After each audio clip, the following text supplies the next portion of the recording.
wash. I'm annoyed. I'm just here to give my opinion and carry Annie. Oh, it's Chris Avalon Unfiltered, bitch.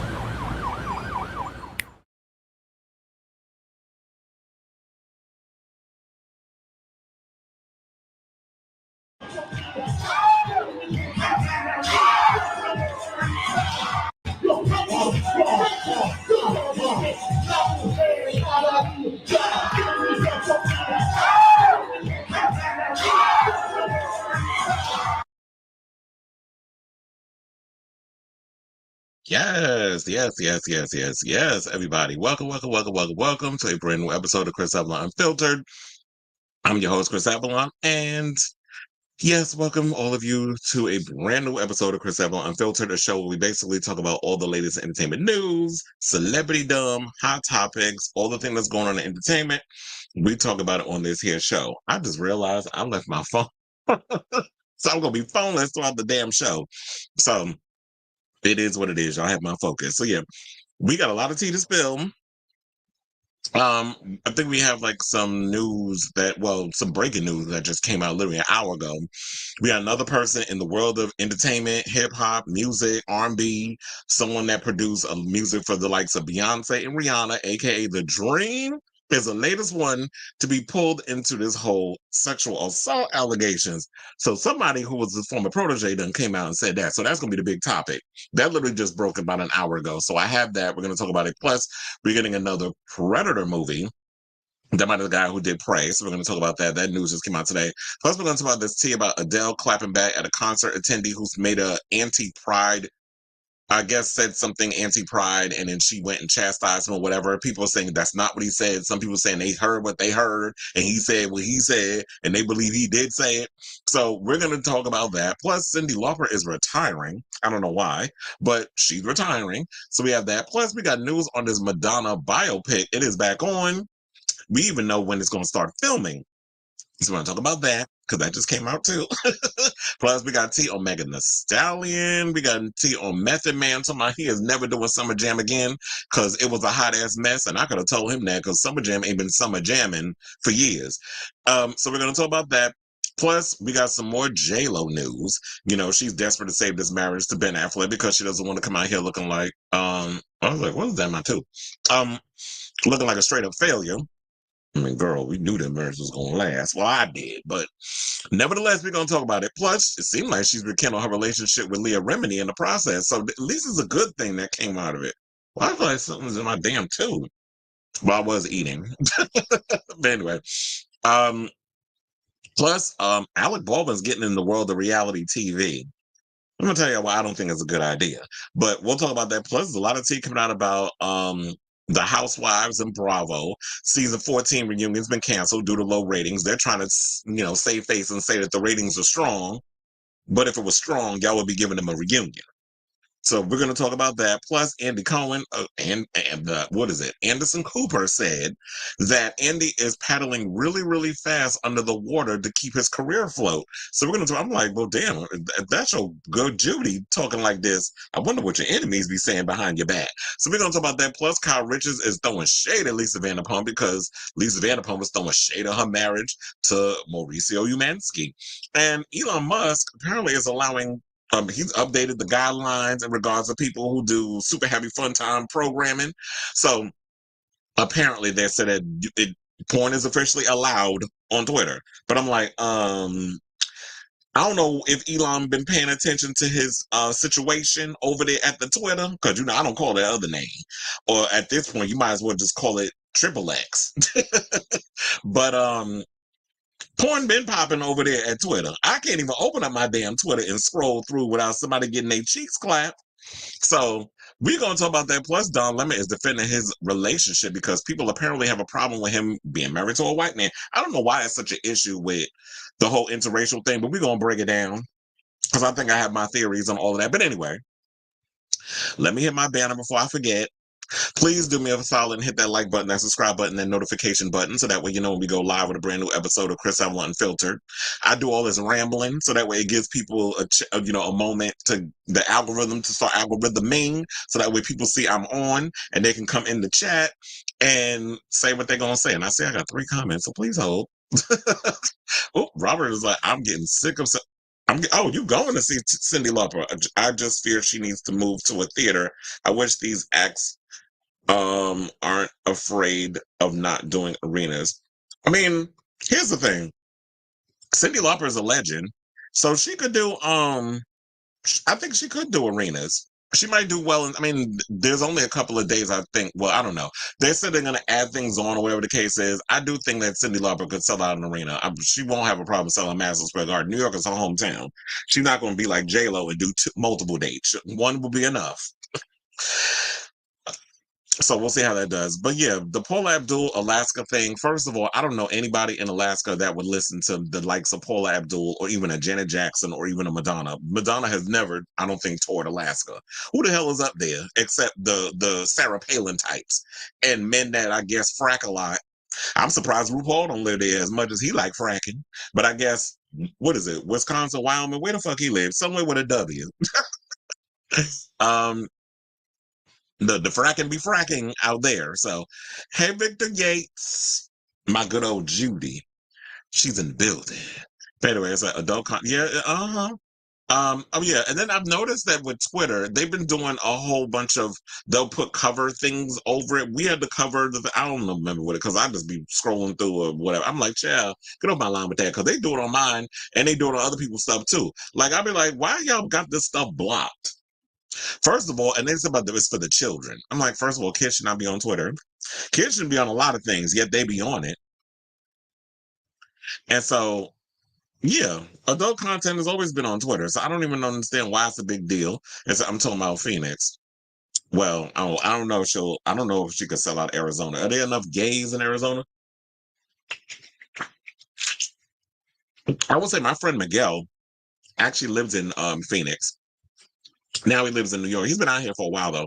But I do hear he's always every now and again, I miss Phoenix, I miss Phoenix. He does say that. And then said, oh, she was at WeHo Pride. Is that the same was that the same Pride Kylie Minogue was at where she debuted her new song with Orville Peck? Which I will say, that song is a bop. I need that in my life. I do like the idea of them mixing country and disco. I'm like, that is a marriage made in heaven. So that was actually a pretty good song. And then I was reading a recent article from Nelly Furtado because, she's working on her new album. And I'm actually glad she's coming back into music because she has that new song with Toglo. And what's the other person named SG somebody or another? I don't remember the producer's name. A lot of you producers are, comers and goers. A lot of y'all don't have that impact like a Max Martin or whatever would be or Diplo. We actually remember y'all. But I mean, it's a good song though. It was no shade. I'm just saying, like, I'm not gonna sit up here and try to memorize names of producers. You have to give me a multitude of hits before I'm like, okay, you got a little something, something. Like a Joel Corey. I remember his name because I work out to a lot of his music at the gym. And he's worked, because I think it's past tense at this point, worked with Kylie on some new music. So I'm actually what was I getting at? Oh, and I gotta tell y'all, child, speaking of Pride, my Pride was a mess this weekend. Well, I was a mess at Pride, but I'm gonna tell y'all that in a second before we get to the show. I said, yep, that was the same Pride. I said, look, Cyndi Lauper, definitely, the gays love Cyndi Lauper. I still remember that iconic episode of Queer as Folk where she performed at Babylon. I think they were about to close, and then they had the bomb scare. Well, it wasn't a bomb scare, it actually went off, and people died and was seriously injured. So I still, and then she sang "Shine." So she's always been. I think Rosie O'Donnell was in that season too. But anyway, nevertheless, that was a iconic. She's an icon within our industry. Yeah, her career ain't as big as Madonna or whatever, and I don't think that's what she wanted. Although I think the industry wanted her to be that big of a celebrity. But we'll get to the Cyndi Lauper tea in a minute. It said Kylie Minogue was at WeHo Pride too. She stopped to talk to. Yeah, I saw that. That she rolled down the window and said, "Excuse me, sir." That was so funny. And then he came over and the people gagged. I'm like, this is why I love Kylie Minogue because she's other people. Jennifer Lopez, take notes. See, this is how you act with your fans. But here's the thing: Kylie is genuine with her shit. She's not putting on a show. She's not pretending. She really do care about people and her fans and shit. But I'm like, Jennifer, if you out there listening and you watching this, you need to take notes on Miss Kylie because Miss Kylie be she lived for her people. And I don't know if y'all can tell, I got a tan. I've been out in the sun for the past couple of days. And funny enough, I do wear suntan lotion. That shit ain't working. I still get dark. And so that's why she should do the 6K Financial Credit Union Theater. That song comes out on Friday. Raining Glitter from Golden is up. Yeah, Alley plus new Tove Blow next Friday. Yeah, she is coming out with an EP. Wait, who should do the 6K Financial Credit Union Theater? You talking about Cyndi Lauper or Kylie Minogue? But anyway, let me know in the comments. But anyway, let me get to my situation, and then we'll get to the show. So while y'all was out celebrating WeHo Pride, I was in New York City celebrating Queens Pride. Now, that was the only one that I like going to. I don't necessarily like going to the big main one because I feel like the main one has gotten so corporate and so mainstream. The only reason why I like going to Queens Pride is because a former company, nonprofit that I used to work for, ACQC, AIDS Center, Queens County. Shout out to y'all. I used to work for them back in the day. I was a receptionist, and that was a fun job and everything. And a lot of the caseworkers, all the stuff I'm still cool with today. Like I saw, like my ex boss was so happy to see me. She was like, "Oh, I need a picture." Like when I ran into her, she always is excited to see me, or whatever the case was. That place just worked my root canal nerve and a whole bunch of other situations. But that's a whole nother topic for a whole nother day. But I love the people that worked there and some of the people that I became friends with that were clients outside of the whole situation. So yeah, so I got to go on a float, which was awesome. So I was getting my Miss America on. I was waving the gay pride. Oh, excuse me. It's this damn Red Bull got me burping. Now I'm burping on air like Wendy Williams. Anyway, how's she doing? But anyway, so so what happened was I was on the float. Yeah, I was doing my Miss America. I was actually channeling Sarah Michelle Gellar from I Know What You Did Last Summer. I just needed a crown. And speaking of which, I don't know if y'all saw my Instagram. There was this fine ass Cuban guy. I think he was trans male though, because they had like the little the sash on, and there was something like transgender something or another. And I'm like, is he trans male? Let me find out. Because, child, let me tell you, y'all be hating on these trans men. They be fine as hell. I don't care if you got a cootie cat between your legs. If you fine, you fine. And I make exceptions. So I don't like this whole idea of people being like, oh, because you have whatever. I was like, I do not discriminate. Does that make me pansexual? Anyway, or as my friend likes to say, pansectional. So yeah, after the float, I went to the parade, whatever. Okay, here's another thing. Y'all get out of goddamn control with these prices. I remember I went to go buy some food. I went and got like a shish kebab, and I went to get like a sausage in like a like in hero bread. Why was that $30? Just for both? And the man gonna tell me he don't make up the prices. Really, bitch? So I was like, well, damn, now it's gonna get to a point where people gonna have to eat before they go out and drink before they go out. Another thing, y'all with these nutcrackers, y'all getting just as bad as these corporations. Why y'all charging people $30 for them shits too? I wound up getting two. So two was for 30 because I was eating next to this trans girl. But I didn't know she had like her little coolers, whatever, and she was selling nutcrackers. So I was able to get a good deal out of the situation. And then I wound up getting like I don't know. I think my mistake was I kept mixing drinks because people kept offering like I was like, damn, if I would have just waited a little longer, I would have saved some money. Because I happened to start running into a lot of friends of mine. Shout out to y'all. Y'all got me lit. So I was up in there doing oh my God, I totally forgot. What's up? Fireball shots. Never again. I was on my friend Josie Monroe, ran into her. She's plastered me with fireball shots. I was like, maybe I shouldn't drink that because I had a Modelo, I had Henny, I had so many other drinks. And then on top of that, I'm doing shots. And then I went to Evolution. I don't know how the hell I ended up in there, but I ended up in there. Then ran into a friend of mine that used to live in Texas that came out here. Oh, also I ran into my good sister, Martine. So I was not expecting Miss Mama's had on them harem pants and that crop top. I said, bitch, you better work. So then I ended up going to Evolution. Did not know a friend of mine, Brandon, was actually there. He had a whole little section. So I was up in there and I was getting plastered with more shots. So I don't remember what happened. I think I blacked out. He told me they kicked me out the club. Look, ain't no shame in my game. I'm going to tell y'all all the tea. So I apparently blacked out. And I know that's a bad thing because every time I blacked out, I've been kicked out of clubs. So I'm like, what the fuck am I doing in here? Because I'm on Once Upon a Time, and I love you, Daniel RDCO, but one time, and that is a good friend of mine. And he does a lot of parties, legendary parties. And we're still cool or whatever, but and he probably won't even remember this because he was busy managing his situation. But I remember I got kicked out of one of his parties because I drank too damn much and I blacked out.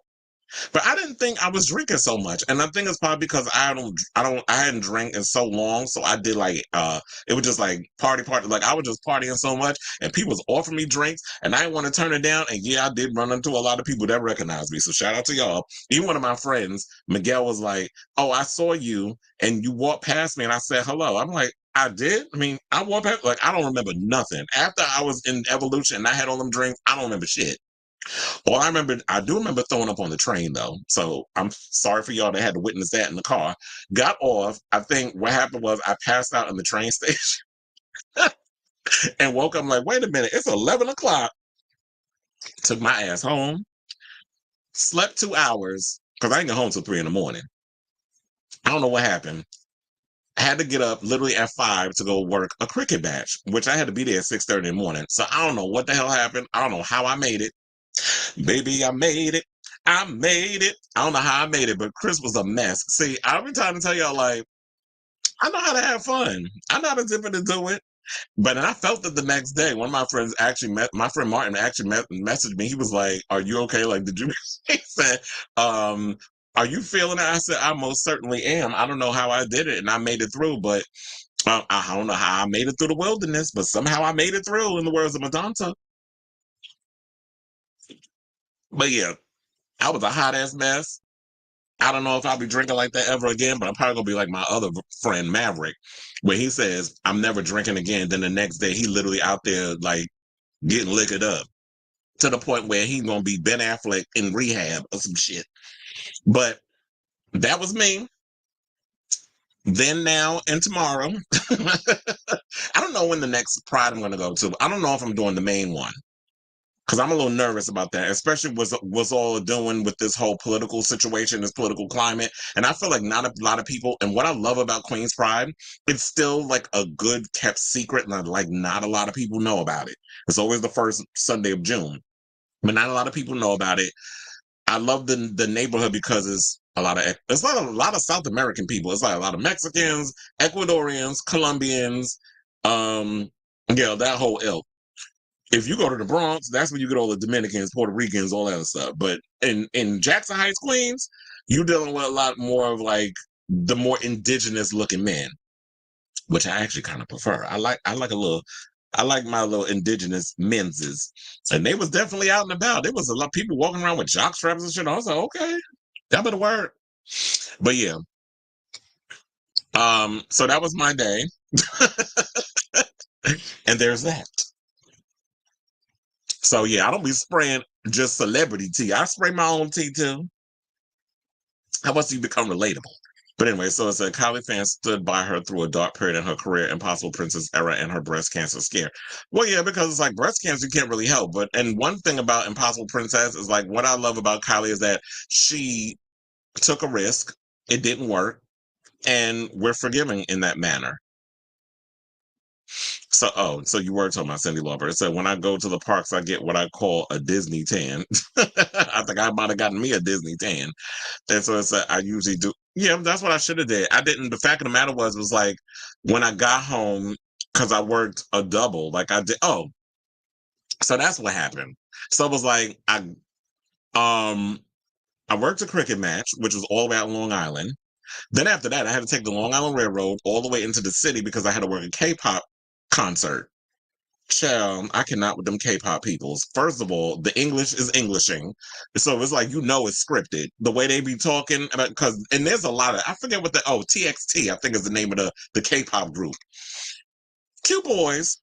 The fact of the matter, and them girls, child, it was so damn loud. I had to use earplugs. I'm like, oh no, girl, y'all need some. Oh, I can't say that they need some ping because. Well, they weren't all underage. There was some people in there there was some grown girls up in there drooling over these K-pop boys. So the screams were deafening, and then he took 20 minutes to say goodbye. I'm like, Chav, y'all don't get the fuck up on the stage. Like any other artist, they'd be like, good night, thank you. They're like, Bye. See you later. They work in every aspect of saying goodbye.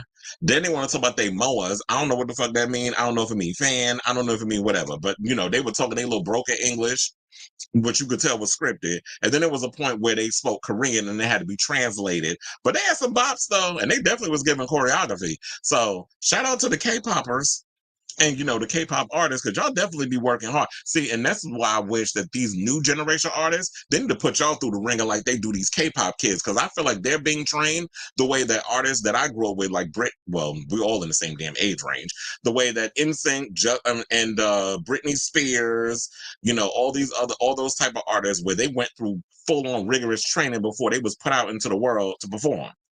And then they had to do the mall circuits and all that other stuff. They don't do that no more.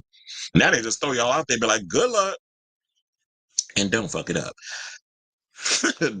He said, not you getting aggressive with the children and getting forcibly removed from the function. Okay. Yeah, I was like, I shouldn't have been mixing, because I think what it was I wasn't paying attention to what I was drinking. That's why I'm like, and normally I am like that. It's like, if I'm going to drink dark liquor, I don't put light and I don't mix. I stick to the dark liquor. But I think like once you get more inebriated, my judgment just went out the damn window, and I was just drinking whatever they gave my ass. But I think like what it was before, because I was saying I worked a cricket match. Then after that, I had to jolt to the city, and I made it by just this close. I was almost late. Made it to the K-pop show. By the time I got home, it was like 1 o'clock in the morning. Slept a little bit, then got up because the parade at Queen's Pride starts early. So it's like the floats and stuff the parade's supposed to start around 11. They never start on no damn time. So I think it was literally an hour before the float started floating. And I actually went into one of my friends, and he saw me on the float. I waved at him. He texted me after, talking about, I saw you. If I was like, bitch, I waved at you. I don't know if he could tell, but it was like, or I was probably still channeling my inner. What was Sarah Michelle Gellar's name? And I know what she did last summer. Was it Helen Shivers? I don't know why I think Helen was the sister. Who was a bitch though. I was so glad when Ben Willis killed her ass. She was such a bitch to Sarah Michelle Gellar in that damn movie. But I think her name was Helen. But anyway, I told her I was on the float. I was doing my little wave. I just need a crown and a sash and a scepter. But anyway, so yeah, so that's that. Now let's get to the show, because I spent 20 minutes talking about my business. But now you know. So let's move on. Now, Elle Fanning apparently has a new job, and she's in talks to star in a new Predator movie. Prey was the other movie, which I absolutely loved, because they did it was like a more indigenous type of thing, and they changed it up. So I actually thought that was pretty cool that they took it into a whole different one. That you have these indigenous people, Native Americans, having to fight the Predator. So now they're going in a different direction, and it's going to be called Badlands, but it's also going to be done by the same person who did Prey. So it says, according to the Hollywood Reporter, shout out to y'all, Elle Fanning is going from great to bad. The actor known for The Great is in talks to star in Badlands, a new movie set in the Predator universe. This is according to the Hollywood Reporter. The Badlands is directed by Dan Trachtenberg, the filmmaker who revamped the franchise with the 20th century and Hulu feature Prey, which was set in 1719 and starred breakout Amber Midthunder, as a young Comanche woman pitted against an alien hunter. The film was a critical success and broke viewing records for Hulu. Now, Trachtenberg team will praise scribe Patrick Asen for the Badlands story, with Asen penning the script. THR reported in February that in addition to Badlands, 20th Century has a number of Predator projects in development, with Trachtenberg at the center of a growing. Well, obviously, they're going to turn it into a damn. They're going to turn it into the. What is it? PEU or PCU. PCU, that actually sounds pretty good. Wait, PCU, isn't that? No, that's CPU. I'm thinking computers. No, PCU, I'm like, Predator Cinematic Universe, that could be cute. And I can see them trying to branch it out into other things. First of all, earlier, just a couple of hours ago, they released the Alien Romulus trailer, which actually looks pretty good. The little teaser that they showed a couple of months ago, I actually was like, y'all already had me at, the moment with that little 20-second teaser, or however long, I think it was like 30 seconds. That little teaser that y'all showed was really good, but the new trailer they just aired this morning, I actually like what I saw. The same thing with this Predator thing. Now, Dan Trachtenberg, because he did Prey, and like I said, I loved the whole idea behind Prey, and the movie was really smart in how they handled the characters and how they set up the traps and how the Comanches would set up things to go up against the Predator, and some of those kills were pretty gruesome and brutal too. So I like that type of situation, and I like the idea of them, setting this in so many different universes and not just making it kind of fit into that whole. Remember how it was in the 80s with Arnold Schwarzenegger and so many other people, and Carl Weathers, may he rest in peace, and so many other people that appeared in that film. So I'm actually excited to see what they're going to do with this, and what's the behind, like, what's the idea? Is it going to be sort of like, well, when they say Badlands, I don't think it's going to be post-apocalyptic or whatever.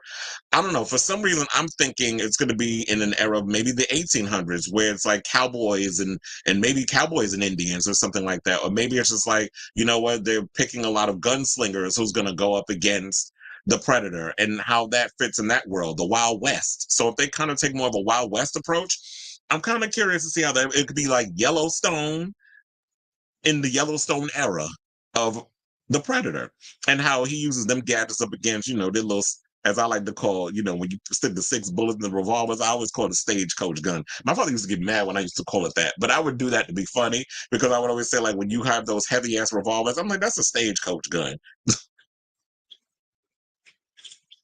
But anyway, so in regards to the story, are you guys excited to get a brand new um Prey movie or something within that universe? I'm actually hoping that we get a sequel to Prey, because I love the first one. So I would love to see a sequel to Prey. First of all, the guy that played the lead's brother, I was like, oh, he is hot. That long hair. I love the fact that when they show indigenous men having long hair, because I think a lot of people don't understand, like, the history of, like, long hair with Native Americans. That was always a sign of strength. So, like, when they always look at things now, where they say, oh, if you have long hair, you're a girl, you're feminine. So, like, no, first of all, long hair always represented masculinity and strength. So people need to look into the history of hair before they start, you know, as they it's probably whitewashed, because white people probably came up with that shit, where they would, like, saying, oh yeah, if you cut your hair, but I know now, like, when you cut your hair, what they make you do in the military, they're saying, like, it's so when you're fighting or whatever, they can't grab you by your hair. So that's why that's why they came out with, like, that crew cut or the fade or whatever, which now they want to be disrespectful and call that shit the Travis Kelce. Hell no, the fuck y'all not. But anyway, let me know what y'all think of this story down below. I will go on a tangent. So, there's only 6 people in the cast for the Alien. Well, that's good enough. First of all, we don't need a lot of, people, because it's like in close quarters, they'll be up in space. I'm really hoping that they kind of give us, I think it's going to be a hybrid of the first film and Aliens, because the first Alien was a slow burn, and then the alien would go and kill everybody off one by one, which we love. But we also love Aliens because James Cameron came in and he made it more exciting with making it more like an action horror film. And we loved him for that. Sidebar, I don't know if y'all noticed, but Atlas ripped off a scene from Aliens, down to the part when Jennifer Lopez comes in trying to act like she's all, like, pissed off, or because she hates AI. So when she comes in and tries to give that little pep talk, similar to what Ripley did in Aliens. So um I'm actually excited for this whole situation. I saw the poster when I was at the movie Sunday. Oh, for Alien Romulus. Yeah, I know what you meant, because you said there was 6 people in the cast for the Alien movie, so I figured that's the conversation you were talking about. Okay, so now let's move on and let's talk about Miss Adele, who apparently, everybody was praising her for coming to the defense of the gays, or coming to the defense of the gays, but she may have stuck her foot in her mouth and made a mistake. But we'll discuss it, because I know there's, like, people are divided. So Adele addressed a homophobic audience member or homophobic audience member who appeared to yell an anti-pride comment at her Saturday show, calling them ridiculous. Now, the singer, who's 36, passionately defended the LGBTQ plus community after an attendee at her Weekends with Adele show shouted out, "Pride sucks." She furiously hit back at the bigoted heckler from the stage, fuming, "Are you effing stupid? Are you effing stupid? Don't be so effing ridiculous. If you have nothing nice to say, shut up, all right?" Adele has many LGBTQ fans and has shown her support for the community on many occasions. Last year, she celebrated Pride Month during her residency by wearing a stunning black dress with a rainbow flag train and Prime-themed confetti. So we all know, like, she's been an advocate. You know, she has been to the gay club. She's made appearances. She paid a visit to GAY at Heaven nightclub and ended up on stage showing off her pole dancing moves with Cheryl Hole from RuPaul's Drag Race. So Adele has always been an ally. Nobody is discounting her on that, but apparently, you know, when I went over to other outlets, Pink News, I believe, reported that the heckler didn't say Pride sucks. They said a fellow attendee at Adele's show also rebuked that the audience member said Pride sucks. And so, I don't know. I don't know if y'all heard it. I do have the clip where y'all can hear for yourselves. Because I saw like this one clip from Sky News. Did you come to the show and just said it Pride sucks? Ridiculous. Let's jump in. Nice to say, shut up, all right? Did you come to? And you know what I don't understand? I heard the person in the background that said, "Let's jump him." Why bitches always, and I'm talking about in general, men, women, whatever. Why y'all can't fight one-on-one? When I was growing up, we used to fight one-on-one. You used to be outside at 3 o'clock or whatever, be on the street, you fight and you keep it moving. And then your friends will come over, whatever. But it's like now everybody want to jump somebody. Like, y'all can't fight without jumping. She's about, "Let's jump him." Girl, if you don't stay in your place. But anyway, here's the other clip that I want to show y'all where they said the guy said, "Work sucks." So I want y'all to hear it and see if y'all hear it, what he said. Friday is basically the beginning of my week, you know, because that's when I work, basically. So it's sort of like the weekdays of my weekend, an extra long weekend. What was that? Did you just say Pride sucks? Did you come to my fucking show and just say that Pride sucks? Are you fucking stupid? Don't be so fucking ridiculous. You got nothing nice to say, shut up, all right? Right. What was that? The weekdays of my week when I work, basically. So it's sort of like the weekdays of my weekend, an extra long weekend. What was that? Did you just say Pride sucks? Did you come to my fucking show and just say that Pride sucks? Are you fucking stupid? Don't be so fucking ridiculous. You got nothing nice to say, shut up, all right? Right. So, to me, it sounded like he said, "Work sucks." I didn't hear Pride sucks. Maybe my hearing's going. Maybe I misheard. But I watched that video so many damn times, and it sounded like he said that work sucks. But even if he said Pride sucks, I do agree with Adele. Is like, are you fucking, why am I saying effing stupid? I curse on this show. I was like, are you fucking stupid? It's like, do you not know that Adele is an ally? And then I would go on. So this is why I hate when the black blogs be trying to talk about shit like this, because then these bitches that be up in there and I be having to read their ass down to the floor because it's like, y'all be trying to come for us. And it's like, bitch, you're not going to do that. First of all, y'all say enough of what y'all going to say. But during Pride Month, Chris goes extra in on Mother Flowers. So this one bitch going to talk about, or there was a couple of people in there, freedom of speech. People should be allowed to say what they want to say. People should be allowed to feel how they want to. Okay, so when it's something that you don't agree with, all of a sudden, freedom of speech. Y'all want freedom of speech. You want freedom of speech. And you know what? That's great. I'm glad that some of y'all understand First Amendment, freedom of speech. But did y'all read the rest of the Constitution? I'm sure you didn't. But when it comes down to it, here's the thing y'all got to understand. Freedom of speech don't come without consequences. So yeah, you can say whatever the hell you want on social media. You can have an opinion about what you want on social media, but expect to get read down to the ground by the gays, the straights, bisexuals, and transsexuals. Well, the straights as in the allies. So if you want to say what you want to say, and like I said about this girl, I said, first of all, There was some people reading this one girl because she was trying to talk about that people should be able to say what they want to say because clearly she's a homophobe. But I was like, if you had some gay friends together, like they would have told you need to throw the most dusty ass, dry ass fucking wigs you got on your head in the garbage and get you some real ones and leave them goddamn synthetic ones alone. I know the human hair cost y'all a pretty penny, but if you're gonna be on social media twerking with cellulite and moon craters in your ass, girl, at least make sure you do your damn squats. At least hit the gym before you up in here trying to twerk with, your ass cheek go boom, boom, boom, boom, boom, boom, boom, boom, when you walk. Because that ain't cute. And you ain't got no neck. And your wigs look dusty. So if you're going to get on social media and try to talk shit about people and talk about freedom of speech, don't get mad when people go up in your situation and look at you and read you down to the floor on how you look. And then you have to also realize if you're going to spew homophobia, like, expect to get it back. Because that's how it works. Like, if you're going to be out there talking about freedom of speech and everybody should say what they want to say, well, girl, don't get mad when they drag your ass for what you say. I mean, for, being a bigot.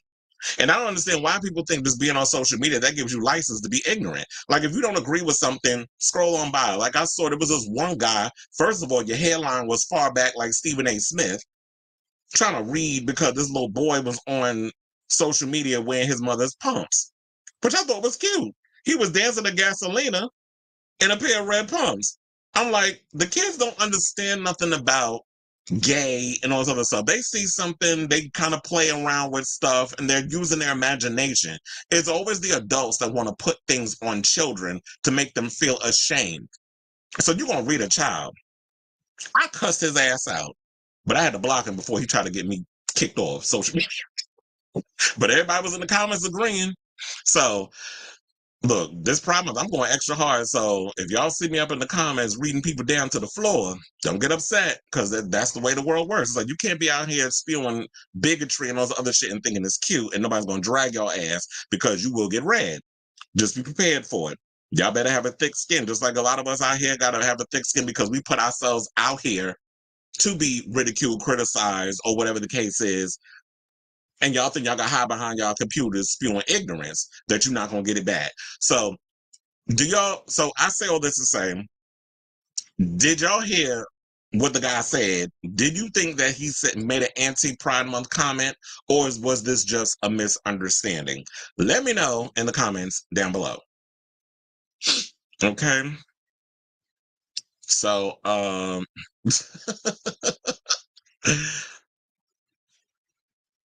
they said that's what he said. People are acting like she misheard him. Okay, well, look, if that's what he said what he said. And in the words of Candy Burris, what he said was some bullshit.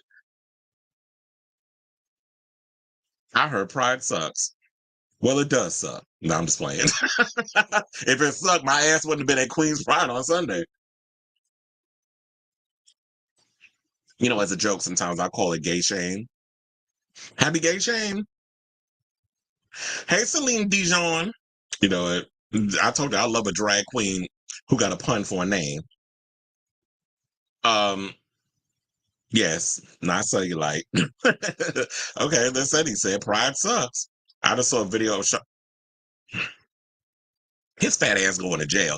I thought about talking. Funny enough, I thought about talking about that Sean Kingston story, but I was like, you know what? I'm gonna let everybody else talk about it. I don't care enough about Sean Kingston and his two-hit wonder having ass. I never really got into his song. They said he had two hit. Oh yeah, because he did. He had that 911 song and Beautiful Girls. Those are the only two damn songs that I know that he had.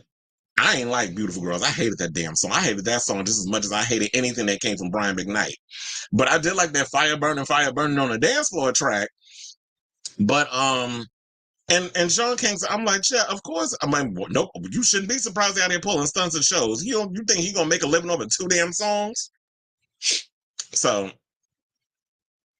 whatever. I was like, yeah. He gonna pay in court. He owed people a lot of money. He was stealing money for the government and things. And I think he going to jail. But when he go to jail, I guess we'll discuss the verdict, the sentence, and all that stuff. When it all comes to a head, I guess I'll feel like I care enough to talk about it. Suck cocks. Oh. I mean, wouldn't we like this? Wouldn't we like to be sucking cock at a Adele concert? Hello, it's me. It's that Beautiful Girls originally recorded by JoJo. Well, first of all, JoJo could sing any damn song and we'll live for it. Sean Kingston, not so much. But I didn't even know that she maybe where was I? I didn't even know that she originally recorded that song. But that's the thing in this industry that people will record something and it just makes its rounds. Just like that song Louboutins was originally sang by Brandy and it ended up with Jennifer Lopez. And the funny thing funnily enough with that song, it was never released. Like we heard it in different places. And I remember at one point Jennifer Lopez performed it on Ellen DeGeneres' show. But the song went nowhere. It's funny how I remember that.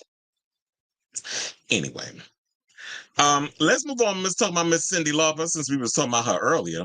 So, I guess y'all already know because we mentioned it earlier in the show when all of a sudden we wound up into going down this whole Cyndi Lauper tangent that she is heading out on her final tour, which is called, oh, excuse me, The Girls Just Want to Have Fun Farewell Tour. So, according to the Hollywood Reporter, Cyndi Lauper may just want to have fun on tour one more time because ahead of the release of her documentary, Let the Canary Sing, funnily enough, I should say ahead of the documentary dropped today on HBO Max, which, sidebar, y'all got me tight over there because why are we raising the damn price on HBO Max again? Now the shit is $17 a month, ad-free. They keep raising the damn prices every couple of months. You keep that shit up, we're going to start illegally doing something. Y'all really going to start losing some money. And I don't even think HBO has the right to be raising any kind of prices when y'all content is slim to none. Y'all canceling shows left or right. What new shows, what original programming do y'all have on there that's worth us keeping it around for the next month? House of Dragon, yeah, is about to start up in what, maybe a week or two? But how long has it been since we've had any kind of programming that keeps us around like a Netflix? At least Netflix be having consistent shows and stuff popping up. But HBO was like, y'all, it's like, it seems like it's been almost 6 months to a year since you've had any kind of original programming up on your channel. We have yet to get the next season of The Last of Us, and Just Like That is currently filming. What other shows y'all got? Y'all had Doom 2. I saw that in the movies. But anyway, to get back to Cyndi, the only reason why I went on that tangent is because, her documentary is on there. So it says Lauper announced her final North American tour, which kicks off this fall in Montreal. It also includes stops in LA, Boston, Nashville, Chicago, and New York City, the latter being a hometown show for the singer. Special guests will accompany Lauper throughout the tour with their names announced at a later date. Tickets will be available via, Live Nation. Live Nation and Ticketmaster, I can't wait for y'all to meet y'all demise because y'all be out of control with y'all prices and the price gouging and a lot of criminalities that y'all be over there doing too. I really hope that it goes the way of what was it, Movie Pass? Because they got a documentary on that too. At one point, they was doing a lot of criminality. They got it under control now. But before, Movie Pass and shit was a mess. So it says tickets will be available via Live Nation. Before the general sale, there will be an artist pre-sale and VIP package pre-sale starting on Tuesday, which is today. There will also be other pre-sale opportunities available, sponsored by Chase, Spotify, and Ticketmaster. Well, of course, I guarantee you they're coming to my job. That will be Madison Square Garden because Chase has stake in Madison Square Garden. We even got the Chase Bridge. So, and it says general ticket sales begin on Friday at 10 a.m. local time, I should say, not 10 p.m. I had to be specific. So it says Cyndi Lauper is closing the chapter on touring with her Girls Just Want to Have Fun farewell tour ahead of the release of her. Wait, did I post that? I mean, did I read that twice? Okay, so anyway, so Let the Canary Sing says, which premiered at the 2023 Tribeca Film Festival, was streamed exclusively. Oh, that was my fault. I said HBO Max. It's on Paramount Plus. So that was my mistake. I went on a whole tangent cussing out HBO. Well, I still meant what I said with HBO Max. Y'all still a piece of shit for raising y'all price for giving us absolutely nothing on that damn channel. But I take it back on the part where I made the mistake where it's on Paramount Plus. Sidebar. Oh wait, I was just thinking. I was like, did y'all see the Lady Gaga concert? I think we did talk about that a couple of weeks ago, but I did see it on HBO Max. Child, I heard that a lot of people didn't watch it over there at the network. It's not even in a top 10 of most viewed streams or whatever the case is. I think the #1 movie they were showing was Atlas. I'm like, y'all saying watch that crap, but y'all didn't go support Furiosa? Anyway, so it says that the documentary follows Lauper's rise to fame and interviews with her family, friends, and the 80s icon herself. Now, sidebar, I do wonder, first of all, why is she wrapping up her career or whatever? Like, I feel like Cyndi is an icon. She doesn't need to wrap it up or whatever, but maybe what it is she got to spend more time watching that damn Declan because her son is a mess. Like, he's out here drinking. He's always getting in trouble with the law. He was accused of R-ing somebody, aping. So her son is a damn criminal and a mess out here terrorizing the people, and she's constantly having to bail him out of jail. So maybe that's why she's retiring, because she gotta keep an eye on that fool. But I would think you would need money to keep supporting him, because what else is he doing? I think he tried to be a musician at one point. I think he's probably like Chet Hayes, Tom Hanks's son, the one that's trying to make some of himself, but people just looking at him as like a joke. Colin's the one that's with the more legitimate career. Speaking of which, whatever happened to Colin? I don't really hear about Colin Hanks acting in much. But anyway, so yeah, I was right. So apparently she is performing at Madison Square Garden. It's on October 30th, so the day before Halloween. So should I be working that show? Excuse me. I'll be letting y'all know how it was and all that good stuff. So are you guys excited to see Miss Cyndi hit the road for one last time? I honestly don't. Honestly, I'm gonna be frank. I don't think she's retiring. I feel like this is gonna be a share type situation. Yeah, I'm retiring. Then 3 years later, she come out with a new damn tour. See, because didn't Elton John say it? They all say it. They all talk about they retiring, and 9 times out of 10, they don't. They don't retire. They end up still coming out and doing something. So, we'll just take it as her word for now. But I'm side eyeing. I was like, girl, I don't believe you. I don't think this is your final tour. If it all comes down to it, you need some coins. I'm sure she will come out. I mean, Cyndi is 70 years old. I think she's about to be 71 in this month. So I don't see her retiring, but we'll see. Or maybe she'll do smaller venues, but we'll see. But anyway, let me know what you guys think of this story down below. Okay, so we have comments. Ciao. I was reading that Celine Dijon read, but I'm gonna get to that in a second. Hold on. It said, meanwhile, J-Lo probably didn't even record it herself. Ciao. Probably not. I know her vocals was definitely on there, but I think they kept some of Brandy's vocals too. And there's another song that's on her Rebirth album that Brandy recorded, and they kept Brandy's background vocals on the song. I can't remember the name. I think it's called Die For You or something or another. I think that's how the chorus goes. But yeah, Brandy's vocals is on that song. So y'all be overlooking her too. Thinking it's just, Ashanti and Natalie Ramos vocals, that because those are the more famous ones. But people keep saying, y'all gonna stop overlooking Ms. Norwood. I said, I think she's coming down by me. I'd like to see her. Well, yeah. Well, look, I'm just hoping that, and I think I will be, because it's going to start getting crazy busy in the fall. There's a lot of concerts that's still going to be going on. And I've been hearing, I've seen the articles that Robert sent me.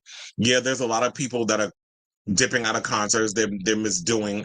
I think it's just, it's like, with the Black Keys and so many other people, I just really feel like that y'all need to work on, really trying to see where y'all fit in a whole bunch of places. The Black Keys should have never did set up. They were set up from the beginning. I couldn't tell you not one damn Black Keys song. I don't understand why y'all was even trying to do an arena tour. Like, who is behind that? I told you, y'all could have probably did Radio City. You could have probably did the theater at Madison Square Garden, or you could have done like Brooklyn Steel. Like, I could definitely see them doing Brooklyn Steel or something of that magnitude. I saw Goldfrapp at Brooklyn Steel. I also saw Slater at Brooklyn Steel. So to me, I feel like that would have been a much better setup. I was also thinking, but you want to know something? I do feel like they're going to sell a Madison Square Garden. I know we talk about the Sweat Tour and all that other stuff, but I truly believe that Charlie XCX and Troye Sivan will do fine with Madison Square Garden and that sort of thing. They'll definitely sell out. First of all, the gays will show up at this point. It's like, I don't know how Madison Square Garden does it. I try not to judge. I'm like, well, look, y'all smart. And the funny thing is, I heard, Perez Hilton, I know you be loving your credits and all that other stuff, but child, y'all need to give me my credit over here. Because I was telling y'all from the beginning, the smart thing to do, and it's about, oh, well, then everybody's onto it. I'm like, I told y'all this on my show because I work in an arena. The smart thing to do to get tickets to a show is wait the day before or the day of to buy tickets because that's when they drop the prices. I told you a friend of mine actually bought tickets to the Madonna concert and got front row seats for $100 because he waited the day of and went to the box office and got him and his friend a ticket and they went to go see it. That is a smart thing because, they try to get y'all in the beginning because of demand. But 9 times out of 10, there's always going to be a demand. There's always going to be seats available. They try to fill that shit up at the last minute. So I told y'all that. So just like some of you other YouTubers and bloggers and things want people to run y'all credit, y'all need to run me mine too. So it said thoughts on Bradley Stern comments that J-Lo should embrace the villain and mean girl. Well, we'll get to the Jennifer Lopez stuff when we talk about how, she needs to rebrand ASAP. First of all, she need to fire that damn sissy, Benny Medina. I don't know why she went back to his ass because he seemed like to not know what the hell he's doing. And I think outside of Jennifer Lopez, who else is he managing? Because Bradley Stern also said, why should anyone give a F about Gen Z outside Olivia Rodrigo, Billie Eilish? Well, I'm about to cuss out Gen Z in a second when I do that Method Man story. So y'all better get ready because y'all going to get it. It's no shade. I say it with love, but y'all about to get cussed out because a lot of y'all are getting on my nerves with the shade and the disrespect y'all keep showing these legacy acts. Who can rap, run circles around your faves. And said Bradley Stern also said, oh yeah, I did read that. Child, don't nobody care about Camilla. And nobody damn sure care about Lil Nas X. I know I see on Twitter that everybody be talking about Camilla's hot, like these songs are bangers. But I'm like, okay, but why is nobody talking about her in these songs? Because it's not her. She's trying to put on this act of, I don't know who is trying to give her whole situation with her career. I don't know who's in charge of that and trying to this whole rebrand of trying to make her sexy. And trying to kind of make us feel like all of a sudden now she like the Little Kim of pop. I was like, girl, nobody's buying into it. And then you and Lil Nas X fighting over the dude, like y'all trying to do the gay and straight version of The Boy Is Mine. It's like, no ma'am, it is not working. Your songs are not hitting. I think you and Normani need to go back to Fifth Harmony and y'all need to put out music because like some of these other girl groups, y'all don't have the ability of y'all don't have enough of an interesting personality to be solo. Y'all don't. Because quiet as it's kept, nobody is checking for Camilla and nobody is checking for Normani. I'm so over these damn one-hit wonders. And that's the thing, too, is like this industry is not really taking, y'all not invested enough into like creating artists with longevity. So Onyx says, I love Cyndi Lauper. She embraced her weirdness and oddity, but could never recapture that essence of her first album. I love her, and I also feel like I'm the only person under 20 that cares about her. Well, you know what? Those are the people I welcome to my show. I love the younger kids so you are not going to be a part of the conversation when I cuss out Gen Z and Gen Alpha because I love the younger kids that look back at artists that came before their time and don't run around with this attitude of, well, I don't listen to nothing past 1993 when I was born. I'm just throwing an age out there. Or I don't listen to nothing past 1997 or whatever. So there's some people that have that attitude. Me, when I was a kid, and so many of others, and I'll bring this up again when I do the story about Method Man, is the fact that when I was a kid growing up, I looked to the past. Like my parents introduced me to a lot of music and all this other stuff growing up when I was a kid. So I listened to old school music and I listened to the music of my generation because of course you want to be cool or whatever. So I listened to the current stuff, but I also listen to the past music. So I don't understand this overall attitude when people look at if somebody who came out before you was born get up on stage and perform, who's that? No, there's no excuse anymore. Like back in the day, we really had to do research. We got it from the radio or we listened to whatever our parents played around the house. These days, y'all got fucking internet. Like there's no excuse. Google is your friend. A lot of y'all like to use Google for everything else except to actually research stuff. So I never get that. I'm glad you said it. Wait, hold on, because I saw something. Oh, he said the budget for that movie is going to bomb at the box office. Because here's the thing: who asked for a Joker 2? I didn't even like the first one. I went to the movies and saw that, and the same feeling I got watching the Blair Witch Project was the same feeling I got watching that movie. I'm like, this shit is overrated. All this hype, all this talk about the stuff, and yeah, because it made $1 billion, they're like, oh yeah, let's make another one. So I haven't seen the trailer for the Joker 2, probably because I don't care. I didn't care for the first one. It's the same thing like with Venom 3. When they dropped that trailer yesterday, I was like, oh, okay. I didn't care. I didn't like the first two. I like Tom Hardy. I think he's doing a good job in the role, but I just thought those movies were dumb. I'm looking forward to Deadpool and Wolverine. As far as Venom, whatever. I'll wait. I'll see it like I saw the last two. I'll wait till it comes on cable or one of the streaming services. Oh, so you said that same ones. It doesn't look good because they're trying to do like some musical, whatever the case, when it's probably all in their head or whatever. I'm like, child, if I want to see a musical version of a show that was embracing its weirdness, I'll go back and watch Buffy the Vampire Slayer. At least they knew what they was doing when they did that musical episode. That was a cackle though. So I think she would do one-off shows rather than tour again. Well, you know what? And I've also said that like there's nothing wrong with. I'm about to put. Let me put this up because I agree. But there's nothing wrong with a one-off show. I don't know why people don't embrace one-off shows. Child, quiet as it's kept. I said Jennifer Lopez need to do a couple of one-off shows before, if she wants to get back into the graces of her fans and all that other stuff, and remind people that she here, because that's what the legacy acts have to do. They have to remind some of y'all because they get, or otherwise you're gonna get lost in the sauce. You have to remind people that you're here, and you ain't going nowhere. So. He said, "There's no." I almost called her Cheryl Hole because I'm thinking about the queen from Drag Race, but of course, Cheryl Hole got her name from Cheryl Cole. There's no Cheryl Cole or Beyonce in the girl group. Cheryl was the superstar of girl. Yes, she was. And even though Cheryl Cole did not have the best voice, the one thing is that bitch could perform. Like I watched her, I know I should be. I'll be like, that bitch could perform, but y'all know what I mean when I say that bitch could perform. It's not being in a negative way. But yes, I love me some Cheryl. The other people, I mean, Nadine, she was cute or whatever, but I really couldn't get into her as a solo act. I didn't really I tried to get into, what is that album she went with, Cinderella's Eye? I couldn't get into it. It was way too out of my situation. It was, who she reminded me of? She reminded me of she's like the Ginger Spice of the group. Like she tried to give the solo situation, but nobody really cared.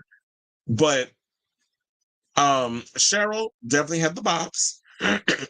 She definitely, she gives you show, choreography, like amazing stuff. And you know what? The voice was voicing from the stuff I saw online when I would watch her stuff, because obviously I couldn't be over at the O2 Arena and see her shows or whatever. But you can go on YouTube and they have her full concerts and everything up there. But Cheryl definitely is a breakout star. I'm surprised she hasn't thought about putting out any more solo music. She should have, even though I know people clowned her or whatever. It's she can't sing, whatever the case is. And I'm like, she sing better than a lot of people that's out here. And we don't watch Cheryl for all of that. We watch her because she's a good entertainer who has an an okay voice.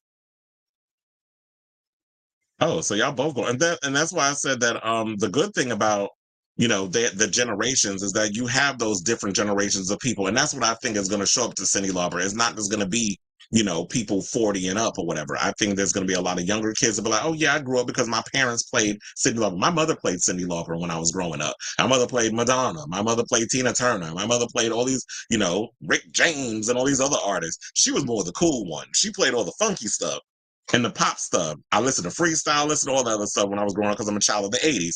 Now, my father, he played all like I told you, all the Shy Lights, the Temptations, and Gladys Knight and the Pips, and it was more of the Motown type stuff. So I don't think Camilla will ever recover from the racist post. It's also going to linger.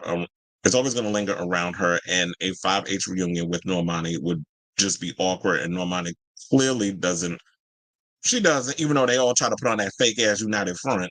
So maybe they just screwed. Maybe I guess, Camilla just gonna be one. Maybe they need to both go underground because they're not gonna be they'll never get to the level of like a Beyonce or a Taylor Swift.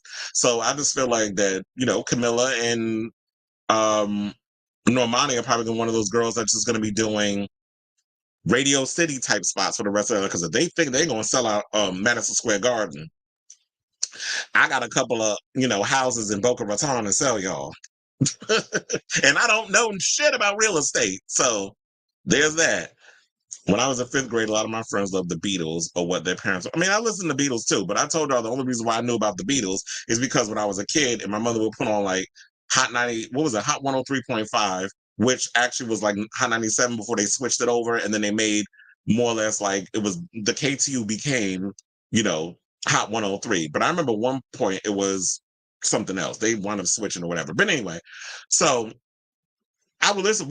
She would, we would listen to freestyle and stuff, but my ass would never get up and get ready for school because I'd be listening to the music. So she would put on like 106.7 WLTW Light FM, and I'd have to listen to Crystal Gale and Kenny Rogers and old school Cher before, Believe and all that other stuff. So, and people like the Beatles and stuff. So that's how I became familiar with their music because she thought that, oh, they'll get ready for school if they're not listening to the stuff that they like. Little did she know, because I was someone who grew up being classically trained in music and gravitating towards classical piano, and also when everybody else was running towards the violin, I wanted to learn to play classic piano. Could have went to the, Brooklyn Music School, all that other stuff. But because grown up in the hood and worrying about kids clowning and making fun of me, I passed on that, which that's the one thing I regret to this day is that I didn't continue with my classical piano training, because I could have been out here producing all kinds of shit for people. And I could have been Alicia Keys before she was Alicia Keys. So this is the gays that even support House of Gucci. What makes them think they're going to go watch a 3-hour movie about a Batman villain with mostly straight men audience? Yeah, I feel like the Trump supporters going to be up in there watching some damn Joker too, because they'll relate. Remember they tried to do that with The Punisher? And it was, that's not what The Punisher's about. The Punisher is actually the opposite. I'm hoping Celine will do one-off show. You know what? And I was thinking, that would be a good idea, that Celine would do one-off shows, because I understand, because I worry about her being sick and all this stuff. And I'm actually looking forward to seeing her documentary. And I like Celine Dion. So I think it'd be smart. Man, she's got enough money to last a lifetime. But I do think maybe she should do something like a one-off show in Vegas.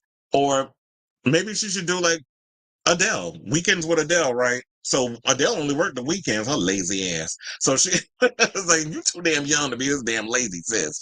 But at least Celine has a legitimate reason why she would only be working weekends. I said J-Lo did the Apple Music sold out show and it was a theater. Yeah, she needs to humble herself and realize that she is not a arenas girl. And I feel like she's not an arenas girl because she screwed that up. She didn't truly invest in her music career. I feel like she treated music like an afterthought.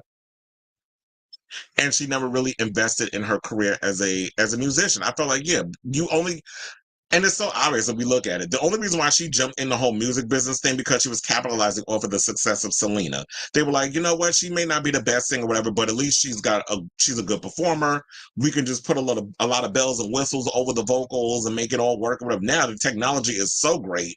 They can make anybody that has no kind of vocal range sound like Beyonce or Celine Dion.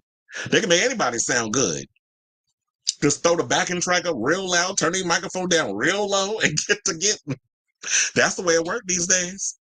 I think, especially when it comes to performers, people don't really care about whether or not you have the most spectacular voice. They just want to see razzle dazzle. But don't be out here charging people $3,000 to see razzle dazzle when your ass can't sing. Yep, that was like one of my favorites. That's one of my favorite songs. And Sexy Than a Mother. There's a couple of songs. Promise This. That's another one of my favorites. So Cheryl is that girl, Nicola Roberts. Was that the one she's the one that did Cinderella's Eyes, right? I think I got them mixed up. Cyndi show is going to be like the Madonna show, multi-general. Exactly. So that's why I'm like, Cyndi Lauper's going to definitely give a good show. So I'm excited for her, but I feel bad because, she got dealt a bad hand with that son of hers. So it's a Camilla and Jesse Nelson will make a great girl. You a mess. Why? Because they both fucking racist?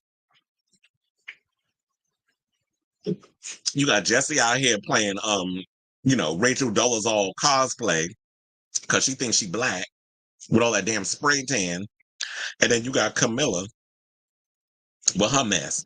It said, I would love Celine to do a Broadway show a la Bruce Springsteen or Melissa Etheridge here.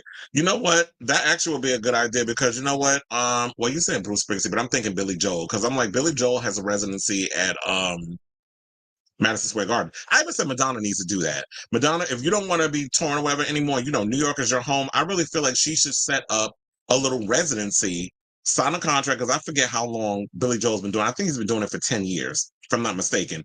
But she should do something similar to Billy Joel, which is like, but he said he moved down to Florida. Anyway, set up a whole situation where you just do a residency in New York, where you do like a show once a month or one, a couple of shows, a week or whatever. She should do that.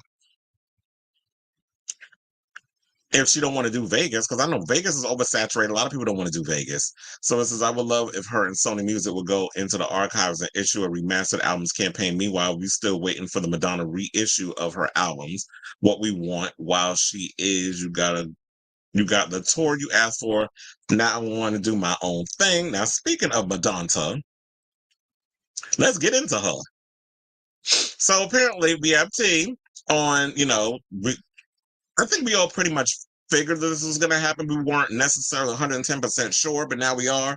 So apparently they're saying that, the biopic is back on. Madonna is set to start shooting the biopic. She's going to direct it. I think in the information when I read it, they're gonna let us know, who is the official writer of the script. Because I remember at one point Diablo Cody was a part of it. Then they went their separate ways, and Diablo was like, "Well, we it was amicable, whatever the case was." And Madonna is going to direct the film. I don't know why, probably because she wanted that damn Oscar. And, she wanted to get one for the music. Maybe if she did release a song, that she probably could get the, Best Original Song Oscar. I know she fucked it up with Masterpiece. That she wasn't able to get the Oscar. It wasn't able to be contended for the Oscar Best Original Song thing. But I guess maybe she wants like a prestigious one for like Best Picture or whatever the case is. If the movie's good, then yes. But I'm, as much as I love Madonna, I know she's a control freak. I don't know if I'm entirely sold on her directing a movie about her life. Now, I'm glad she's alive and she's going to tell her own story. But I'm still a little on the fence about her, directing. So anyway, according to Daily Mail, it says Madonna is reportedly set to begin filming for her biopic starring Julia Garner in the next 12 months after the project was scrapped. I think they meant scrapped, but they said scraped. Anyway, if the Daily Mail is British, maybe that's how they spell it. So it says the Queen of Pop, who's 65, spent years percolating the movie, which was first announced in 2020. I just wanted to say it like Barbara Walters, but put plans on hold after announcing her massive celebration tour, which was a huge success. So congratulations to her. Now, according, this is award-winning actress Julia, who's 30, was first attached to the project in 2022 after undergoing a grueling 11-hour audition process. Madonna wrapped up her mammoth run of shows in Rio de Janeiro, Brazil last month and is now said to be focusing on fulfilling her dream of getting the biopic made. Now, source told The Sun that Julia is still her lead actress and they have remained in touch for the past year, talking through ideas. They are committed to creating some magic.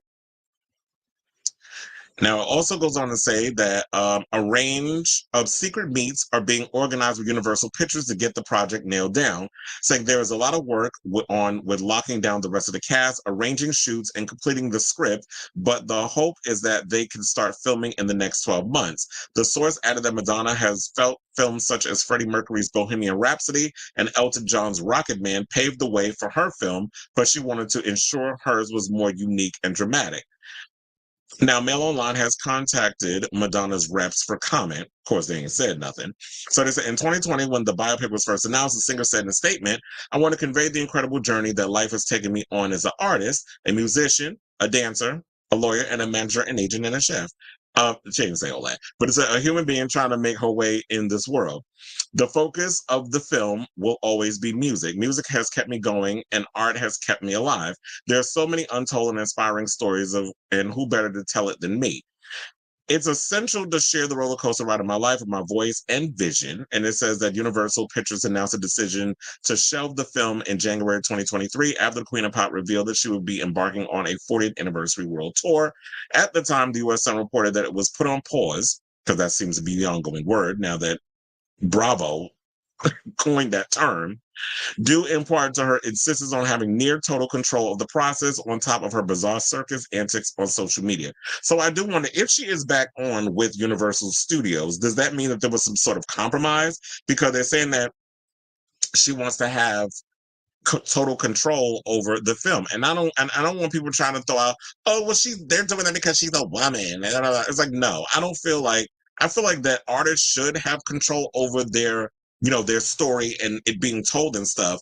But Madonna is notorious for being way too controlling in a lot of stuff that she does, to the point where it becomes off-putting. Like most recently, what was it? Diplo went through a little shady situation over in Madonna's direction. Was like, I'm paraphrasing, but when he was a DJ at WeHo Pride, because he was DJing Kylie's performance where Orville Peck fine ass came on stage and they did their song, whatever, he said something or another that, he likes the fact that Kylie gave him a little more leeway in regards of, whatever ideas of production. And I'm like, that's perfectly okay. It's like, Madonna, we get it. Like, you are very much hands-on when it comes to your stuff, but you have to be open to different ideas and other people who know what they're doing. And yes, she has directed things in the past. That movie WE, which I always call whatever, and she's done other stuff too, but I feel like a lot of those films that she directed, those little art projects, whatever, nobody cared.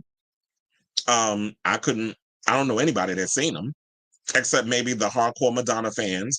We always clowned her about her acting, that she's not that good at it. And we understand everybody's got their strengths and their weaknesses. Madonna's always been, dominating when it comes to the music and how she has impacted so many people. Same thing with Beyonce. Beyonce is an amazing performer. She's an icon and legend in her own right, but the girl can't act her way out of a paper bag. Now, in regards to this whole thing, I was like, yes, I'm here for the documentary. I'm here for the movie. I definitely want to see what she's going to bring to it. I wonder if also after doing this celebration tour, if she was inspired, if the celebration tour and the way they put it together, like, if you saw the concert, you went, or even if you saw it on YouTube or wherever, if you've seen it in general, the way that she told her life story through her songs, I wonder if they're going to take that approach from the tour and incorporate that into the film, because I feel like that would be cool. But please do not turn it into those films you mentioned. Bohemian Rhapsody, hated that fucking movie because I felt like they queer washed Freddie Mercury. Did not like the movie at all, because I'm like, y'all made it seem like he was eating pussy the whole damn movie, that he was more or less into women, and then the gays, he would engage in homosexual sex every now and again, but he was a straight man. It was like, no, Freddie Mercury was a full-on queen, but y'all want to go up in here literally and figuratively. So I just didn't buy into that movie. And then the Elton John, the fantasy sequences and all the stuff, and Taron Egerton is cute, but it was like, I remember at one point, wasn't they talking about that Justin Timberlake was going to play Elton John? Because I remember he played him in one of his music videos. And I would have been like, Justin Timberlake would have been perfect to play him. But I like that they went with Taron Egerton. And that movie was slightly better than Bohemian Rhapsody. I like the whole fantasy elements and all the stuff they brought in it. But for the most part, I despise Bohemian Rhapsody, and I get it. It made a shit ton of money, and that was why, because y'all queer watched the movie to the point where y'all made, a worldwide release or whatever. It made its money and it did what it did, but y'all really just try to omit a lot of the gay stuff from Freddie Mercury's life, which is why I did not like the film. Like, if you're going to tell a story about your lead singer and he was a big old homosexual, I'm not saying that you got to be showing him eating ass throughout the whole damn movie, which funnily enough, I thought Sacha Baron Cohen, I did like his approach. He was like, yeah, we want to gay up the feminism, but Hollywood being Hollywood, y'all worrying about them shareholders and all the other stuff. So that's why the movie was what it was, and it won its Oscars. But I still feel like the movie was a piece of shit. So y'all watered it down and you got your Oscars, but great. But as far as this thing, I'm so glad that Julia Garner is a part of it. They said she's been secretly rehearsing and doing a lot of like embodying Madonna and all the stuff. So they kept in touch and she's been doing her rehearsals, all the stuff. But Julia has been acting in other things as well. But she's still on par to playing Madonna. And I think she's perfect for the role. I also heard that she's looking to Ryan Reynolds for a part. Some people thought that he was going to play Sean Penn. They were talking about, oh, he's a little too old to play Sean Penn. First of all, Sean Penn always kind of had a face that made him look older than he actually was. Except back in the day when he was in one of my favorite movies, Bad Boys, with Esai Morales. I love that damn movie. But Sean Penn always kind of had like this face that made him look older. Some people say that they think he's going to play Sean Penn. Some people think that he's going to play her father. I was like, that would be cute or whatever if they had Ryan Reynolds play her father. But we'll see how that works because, you know, she is good friends with Ryan Reynolds and Blake Lively, and she let Ryan Reynolds use Like a Prayer in the trailer for Deadpool and Wolverine. So I say all this to say, I'm glad the biopic is back on. I'm also hoping that she's working on new music. We have seen her in and out of the studio lately, so I don't think she's working on music for the biopic. The biopic ain't coming out until or she ain't gonna start working on it until 2025. I feel at this point she could record a new album, release it in the fall, throw out a couple of music videos, make a couple of little one-off appearances and perform the songs live. She doesn't need to tour. You don't need to tour right now. Everybody don't need a tour whenever they come out with a record. That's another thing that people need to stop because she don't need no more money. She got enough. She's almost a billionaire. She might be a billionaire because they said she's worth $800 million. But I do feel like she probably is a billionaire and they just ain't counting a bunch of other stuff. But I say all this to say, release a new album in the fall, then you can disappear and work on your movie for us to get it in 2026. So I'm hoping that they work everything out. They're, and tighten up the script, get your full cast together on who you want to play what, because we don't know what the stages are in her career that she's going to be talking about or addressing, and the cast and all this stuff. So in the next 12 months, because they said they're going to start shooting it next year. So I'm thinking if they said 12 months, it's like what, next June? And sometime in the late spring, early summer, they're going to start filming. So once that get that ball rolling or whatever, I'll just be keeping abreast. I'll be looking and paying attention to all the latest news that's coming out about this story, and I will keep you all updated. So are you all excited that the biopic is back on? And I'm glad at least Madonna is alive to be able to tell her own story. I just hope that she don't tell it in a way that is just going to be one-sided and not really give us everything, that you can exercise your ego to the point where you show the good, the bad, and the indifferent of your life, and that it'll be a good damn movie and not just some vanity hot ass mess. Similar to what Jennifer Lopez was trying to sell us with that "This Is Me Now" thing, because that shit backfired on her, where she was trying to be relatable and trying to tell her side of the story, and people wasn't buying into it. So we don't need the people trying to rip apart the queen because she's got these rose-colored glasses on in regards to telling her story. So I'm sure she's going to have a good team around her that's going to, hopefully that'll reel it in and really get the story where it needs to go. But I said to say, let me know what you guys think of this story down below. So we have a lot of comments.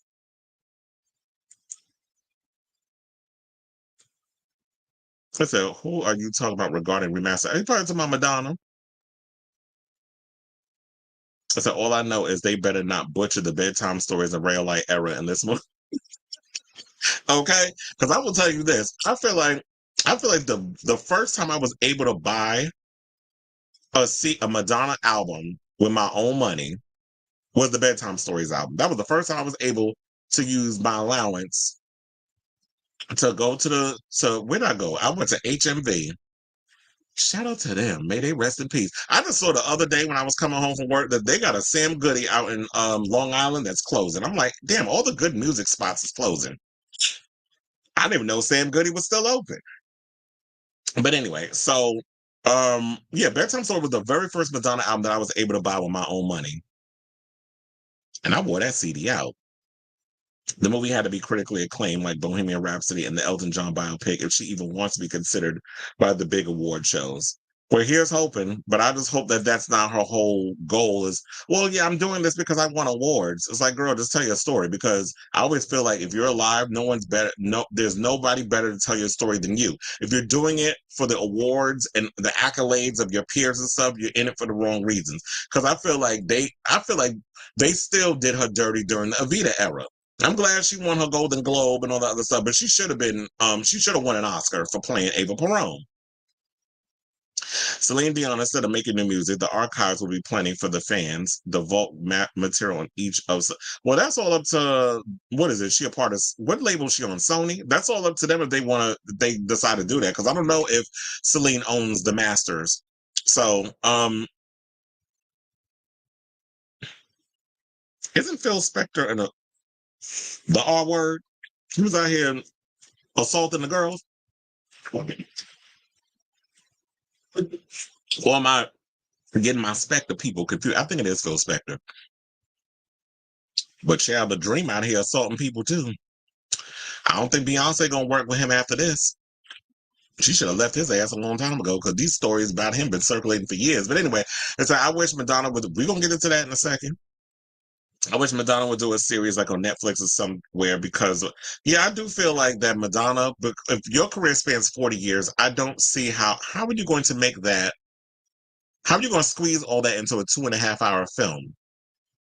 If you're telling from like your childhood and the death of your mother and that drive that it took for you being at a loss and you having to raise your siblings, help your father raise your siblings and all this other stuff, plus the moving to New York and the things that happened with her there. I don't know if she's gonna revisit the essay that she dealt with when she moved to New York, but if she's gonna touch on all those things, I do feel like Madonna's biopic would work as a 4 to 6 hour part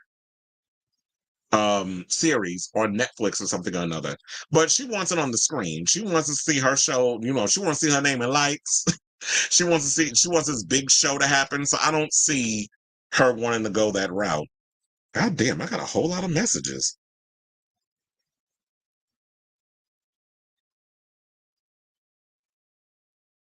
Okay, I'm gonna have to check all that later. I don't know how the guy that played Freddie Mercury won the Oscar for, well, probably because he put the. You don't like Rami Malek?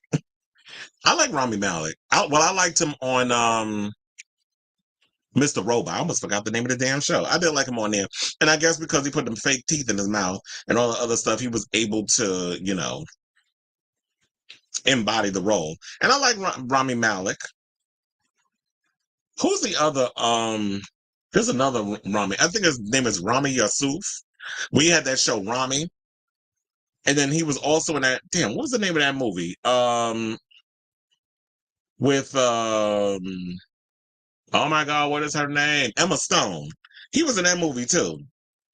That weird ass film with her and Willem Dafoe. I was like, I never looked at him like I was like, oh yeah, cutie. But I was like, but yeah, he's that is funny. He was like, you don't understand how the guy that played Freddie Mercury won the Oscar. Because Hollywood trying to fill these damn quotas. They better not queer wash the erotica and Vogue era. That's why I said they better show all of the erotica era. I want to see titties. I want to see everything up in that damn movie. Not Timberfake. I would not have enjoyed Rocket Man at all if that had happened. But I remember there was talks at one point of Justin Timberlake playing the part. But look, they picked who they picked. Taron Egerton worked out. That's what they wanted, and he did a good job. I like the article I shared. Like the article I shared said lots of tours are getting canceled because the market is oversaturated, and it's a lot of the fault of the labels. Once upon a time, artists didn't really have the tour because they made a lot of money from the record sales. People aren't buying music anymore. That's why they got all these damn bundles and stuff coming out with all these different, different colored versions of vinyl and all this other stuff. But people aren't buying physical media. A lot of us, like myself, like I told you, because I moved around so much like a damn gypsy, I wasn't buying a lot. I stopped buying a lot of physical media. So I do streaming, which, like, for instance, Apple Music. I do a lot of streaming with that, where I get a lot of the music that way. So I would love to be buying physical media and stuff, but I just can't. I just don't. I'm like, okay, so I don't want to carry a whole bunch of stuff and pack up a bunch of stuff when I'm trying to move around. Like I said, I live like a gypsy.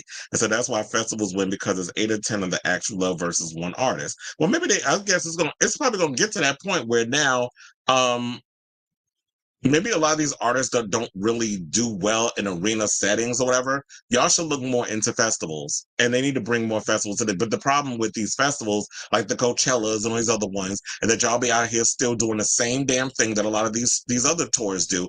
Y'all try to price gouge these artists to the point where they have no money. So now they're being real picky, which is they saving up a whole year to go see Taylor Swift, which I actually ran into. There's a girl that I'm working with on these cricket matches that actually said she was traveling to different cities or whatever and working the Taylor Swift Eras tour. And she told me how crazy it was, like, and how in the nosebleeds it was like $1,000. So these kids out here were spending a shit ton of money on on these specific tours. So now they're saving up for a Beyonce or a Taylor Swift, but everybody else is just like, good luck, because these things are they're out of control with these prices.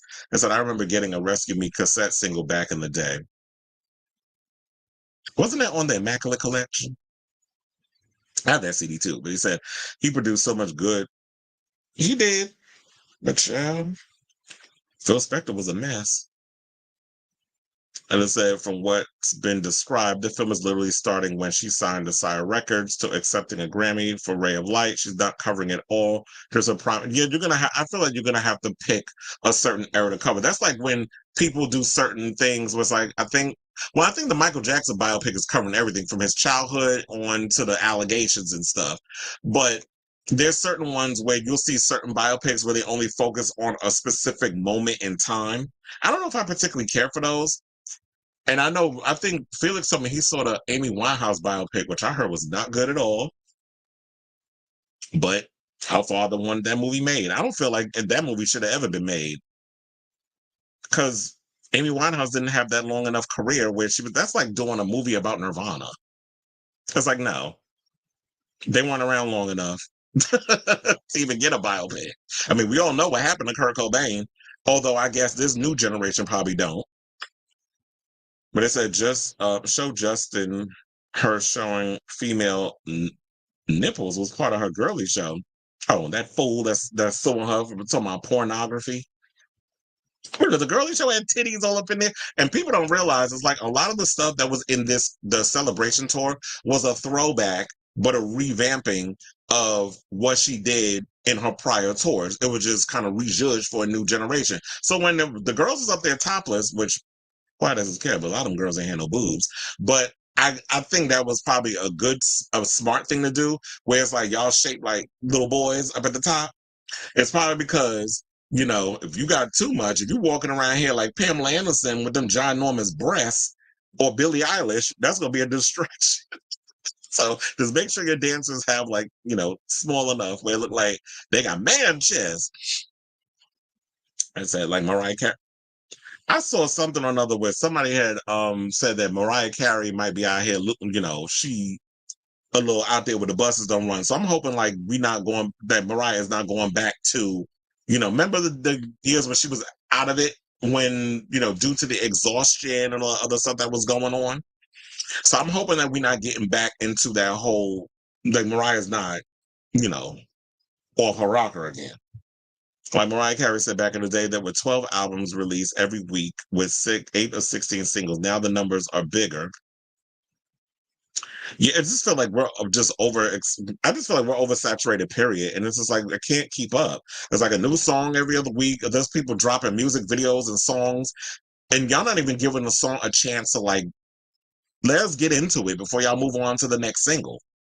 There's some people ain't got no choice but to do that, like Todrick Hall releasing 3 damn videos in a month. So there's some people that have to, like, if you're independent, you got to constantly feed that beast. But when you're an artist, you could take your time with your songs. Join towards some artists of similar genres should be what happens. I agree with that. Like the Ricky Martin, Enrique Iglesias, and Pitbull, I do agree. They need to. There's more artists that need to join forces. That's why I think like Troye Sivan and Charlie XCX touring together makes sense. First of all, y'all hit the same demographic. Like you got a lot of the LGBT kids, girls. They love the both of them. The hipster types. I tell you, majority of Brooklyn gonna be at that damn show when it comes out in September. So that is what needs to happen now. Jennifer Lopez, if she would have brought somebody else on that tour with her, and now that I look back on it, I was like, you know what? The Super Bowl was right with making sure that she was on there with Shakira. Because clearly she's not somebody that could have did the Super Bowl by herself. And I know she was tight. And the ego was egoing. But sis, that was the reality. The fact of the matter is you cannot sell out arenas by yourself. So I feel like if Jennifer Lopez does rebrand, and I'll bring that up when we talk about her in the next couple of segments, that she needs to that I do think that y'all need to do joint tours because I feel like joint tours would actually work. Or you need to bring multiple tours of people. I said that about Cardi B. Cardi B, when you come out with when you finally release that sophomore album, because I know she out here bullshitting and playing in our faces with talking about she not releasing a sophomore album. I don't think it's up to her whether or not she can or cannot. But I do feel like what needs to happen next, because Megan Thee Stallion's about to release, it's funny enough, I'm about to bring up she is the next topic. Her and Megan Thee Stallion need to do a joint tour. She came out at the New York show in Madison Square Garden, and her and Glorilla and Megan have a song together. I think Cardi's in the remix of the song, and y'all need to do a joint tour because I do feel like joint tours are going to be the future. And that's the way these people need to look at it. A lot of y'all artists need to humble yourselves and realize that a lot of y'all cannot do these arena tours on all alone. Doing a joint tour should not be bad. It's not. At least y'all are out here performing and doing y'all thing. Y'all just have to do like SWV and Escape and flip a damn coin and realize depending on which city, who's going to headline first and who's going to headline the next one. So that's the way y'all need to work it out. Imagine if artists who are currently hot did the same thing. Exactly. Or a movie about Aaliyah, Wendy Williams. First of all, Wendy Williams produced that Aaliyah biopic. I still am mad at her over that. That shit was a mess. The Wendy Williams biopic. That biopic was horrible. And I like Alexandra Shipp, but no. Y'all, that was a chop. And speaking of Enrique Iglesias, I remember hearing that story. It just came out what was it? Jennifer Love Hewitt said that Enrique Iglesias, when they did that music video for Hero, that Aaliyah was supposed to be his love interest in the film. I mean, in the biopic, still on biopics, was in the music video, and when he was crying in the music video, he was actually crying because he and Aaliyah were good friends, and she had just passed away in the plane crash. So that was an interesting tidbit that I learned from Enrique or Jennifer Love Hewitt telling that story. But Wendy Williams, her biopic on Lifetime wasn't that bad though. I actually thought it was pretty good. Although I was like, girl, you wasn't telling all the tea though. They've been told she's been depressed due to her breakup with Brian tonight. Brian must have had that good day. I mean, he is cute. I would love a Spice Girls, Girls Aloud and Little Mix tour. Can you just imagine the slayage of 3 generations of British icon? Well, you want to know something for your mouth to God's ears. If they could make that work, then we could get a Girls Aloud, Little Mix, and Spice Girls. That is 3 generations. Because the Spice Girls came out in the 90s, Little Mix came out in the 2010s, and Girls Aloud came out in the 2000s, right? So that would be, you would call it Girls Generation. But there's a girl group called Girls Generation that's a K-pop group. So I'm like, y'all could call it something like that. Madonna, Cher, and Kylie Minogue, Beyonce, Janet, and Sierra. Wait, what are we talking about with the whole with these girls? Well, look, Sierra's about to do a tour with Busta Rhymes and Missy Elliott. Kelly Clarkson and Pink need to do an album and tour together. That would actually be cute. Oh yeah, I already said I would have said that Jennifer Lopez would never do a joint tour because of her ego. And guess what? Your ego is what caused you having that big ass ego is why people ain't buy tickets to your show and you had to cancel. Because you're not willing to humble yourself to a point to realize that nobody cares about you as an artist by yourself. But we'll get into that in a second. But anyway, let's move on. Let's talk about Megan Thee Stallion, who has announced that she has a new album coming out this month. But I was like, let me hold up a second. Let me open the video and get to that in a second because I was like, I totally forgot to open this stuff up. Please hold.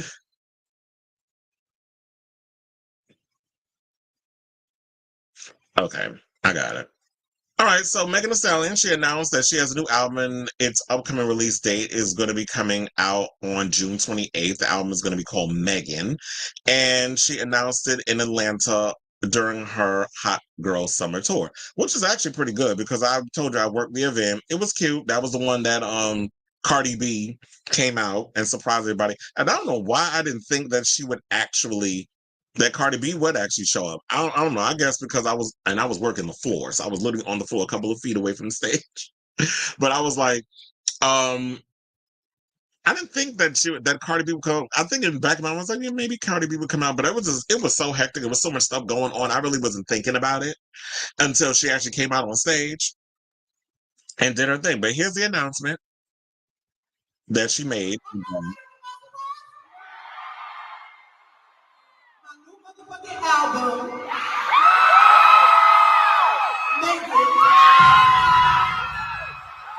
is coming out June 28th. Stay in the motherfucking crowd to appreciate the album, honey.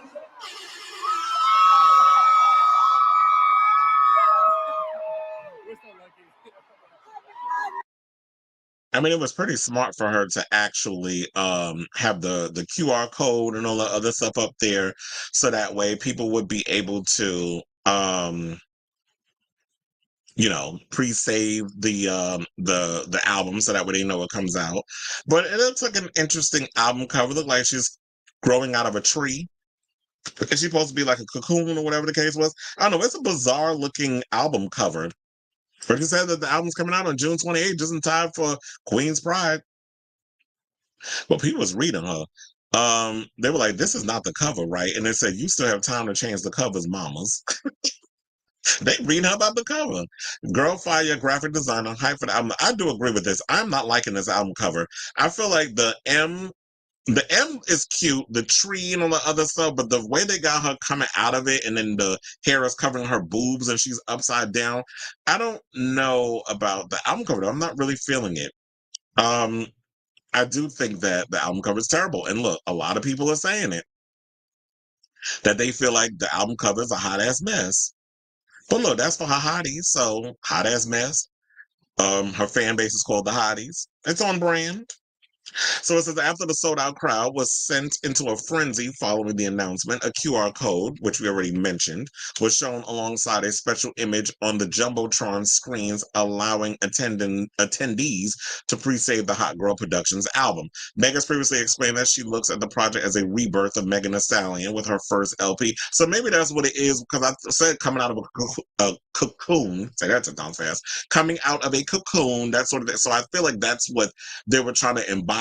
But I feel like if you were talking about a rebirth of sorts or coming out of a cocoon, or you're really taking your career back after the drama that you had with your previous label and all the drama you've had with a lot of these toxic ass men you were in a relationship, that I'm glad that the concept and everything is there in regards of reviving the career and all the other stuff and taking your career into your own hands now that you're independent.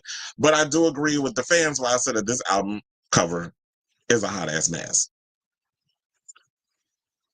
She said that this is music I would like if I wasn't Megan Thee Stallion. I don't want to say I'm tapping into other genres. I'm just tapping into other sounds, but it's still very much Megan Thee Stallion.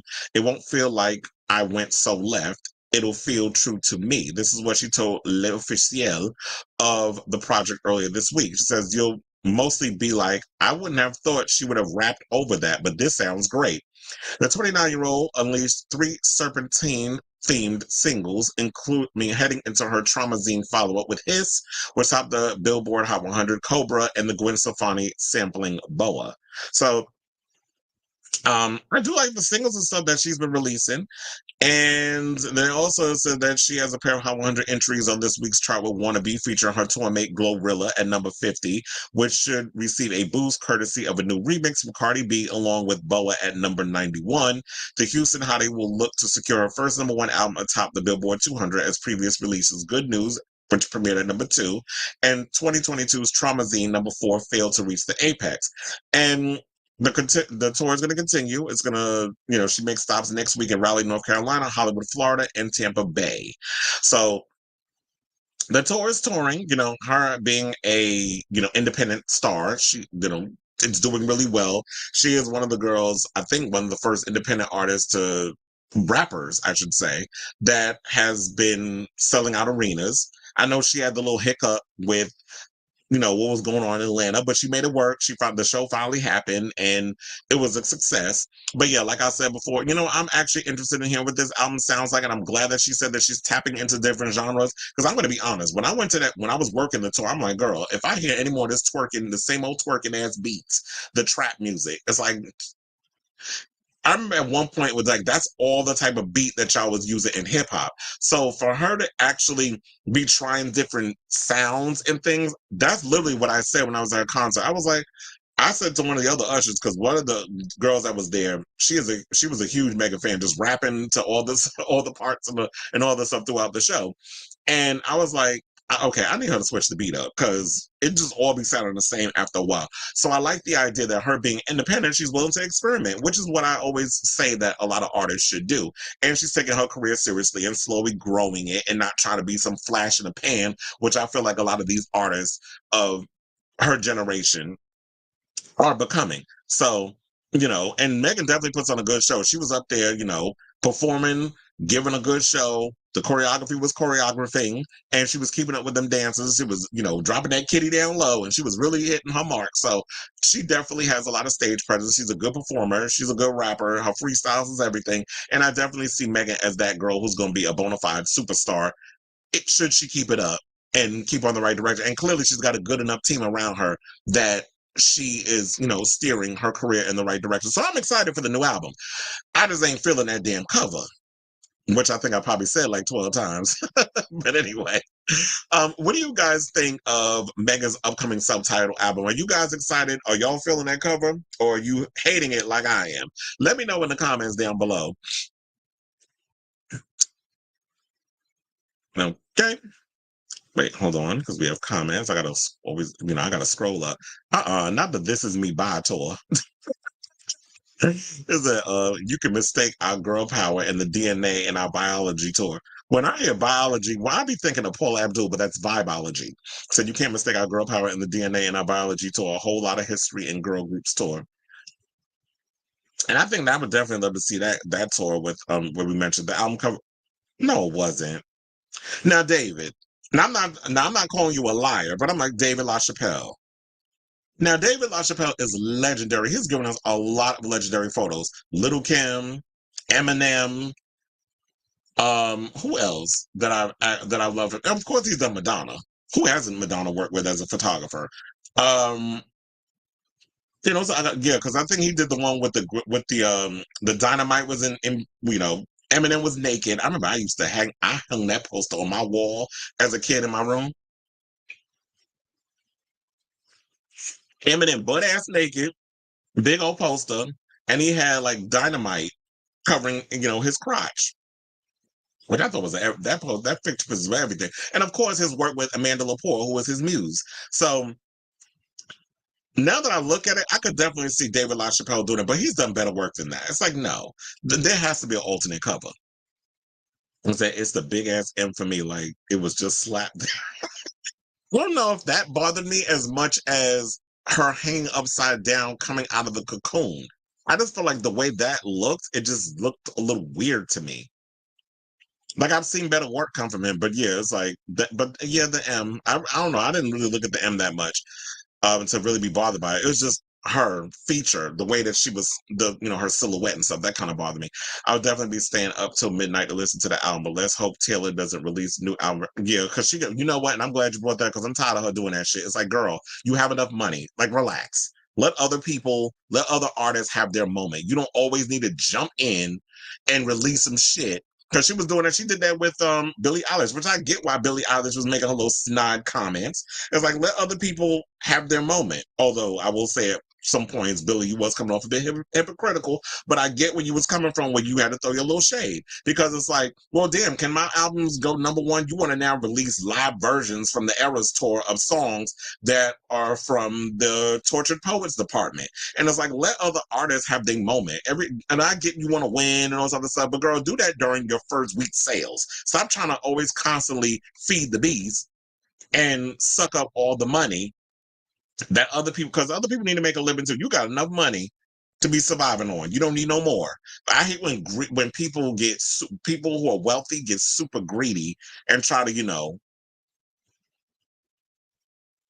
what is it? Like hijack other people, young hijack people's situations. So I do agree with you with that. It's like, stop being messy in that point when you were saying like she don't release new album variants and stands don't clown her when she has less than 100K first week sales, not realizing you putting into context, okay, the reason why maybe she didn't get that because Taylor Swift out here pulling her little stunts and shows. I mentioned that in the last show when I was talking about where he made that little it was a double entendre. I saw people was pissed off about it, but I was like, but for those of us who grew up listening to Eminem, we was like, that's Eminem. Like, he always does that. He clowns everybody. Look, first of all, he talks shit about his own mother. He talks shit about, his baby's mother. Was he ever married to Kim? I can never remember. But he clowns everybody. Nobody is safe when it comes to Eminem. So when I saw people telling, "Oh, y'all let that white man disrespect this black," I said, "We not doing that. Not on Beyonce and Blue Ivy's internet. We're not gonna make this a disrespect from black women. Get off my fucking line with that bullshit. Because first of all, that's not what that was. Oh, all of a sudden now y'all want to weaponize, oh, he's disrespecting black women or something. Like, no. First of all, everybody gets it. And if Megan Thee Stallion could stand toe to toe with a lot of other people and throw out diss tracks for people, then you being a black woman is not keeping you exempt from Eminem, who is one of the best white male rap lyricists and very good at throwing out a diss track and reading people down to the floor. So we're not going to make this a black-white thing because that's not what that is. Everything ain't about race when it comes to situation. Now, I will point out that some shit is racist, but because she's a black woman, that don't mean you exempt. She goes toe-to-toe with a lot of male rappers. But anyway, so it said he successfully sued Rihanna and won, had a fallout with Madonna over the direction of Hung Up. Oh, you talking about, wait, I forgot what he sued Rihanna for. Wait, he directed Hung Up, right? Yeah, because she probably wanted control over that damn music video like every damn thing else. Oh yeah, I do remember that Rolling Stone. Was that the one where she was laying on the bed with the phone? I had that picture hanging up on my wall too. It's funny how I remember that. Taylor is also a little attention.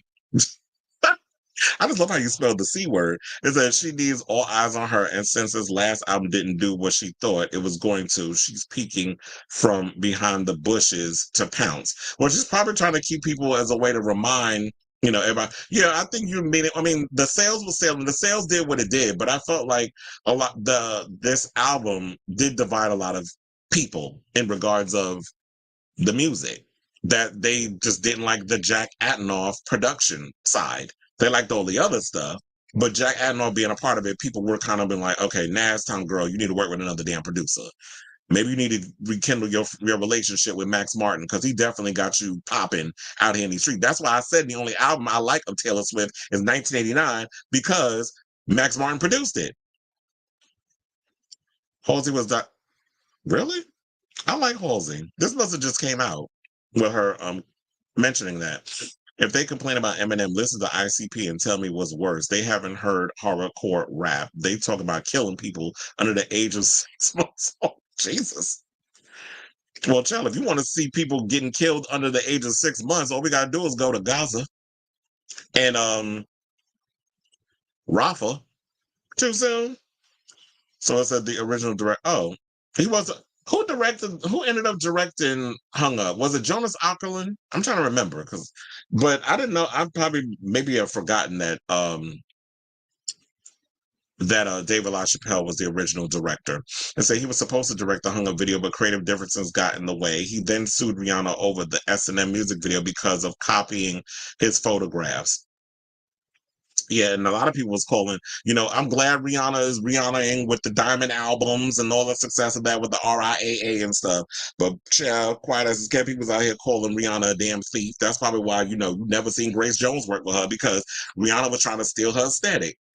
And kind of did attempt to kind of be like I guess would be my generation's Grace Jones.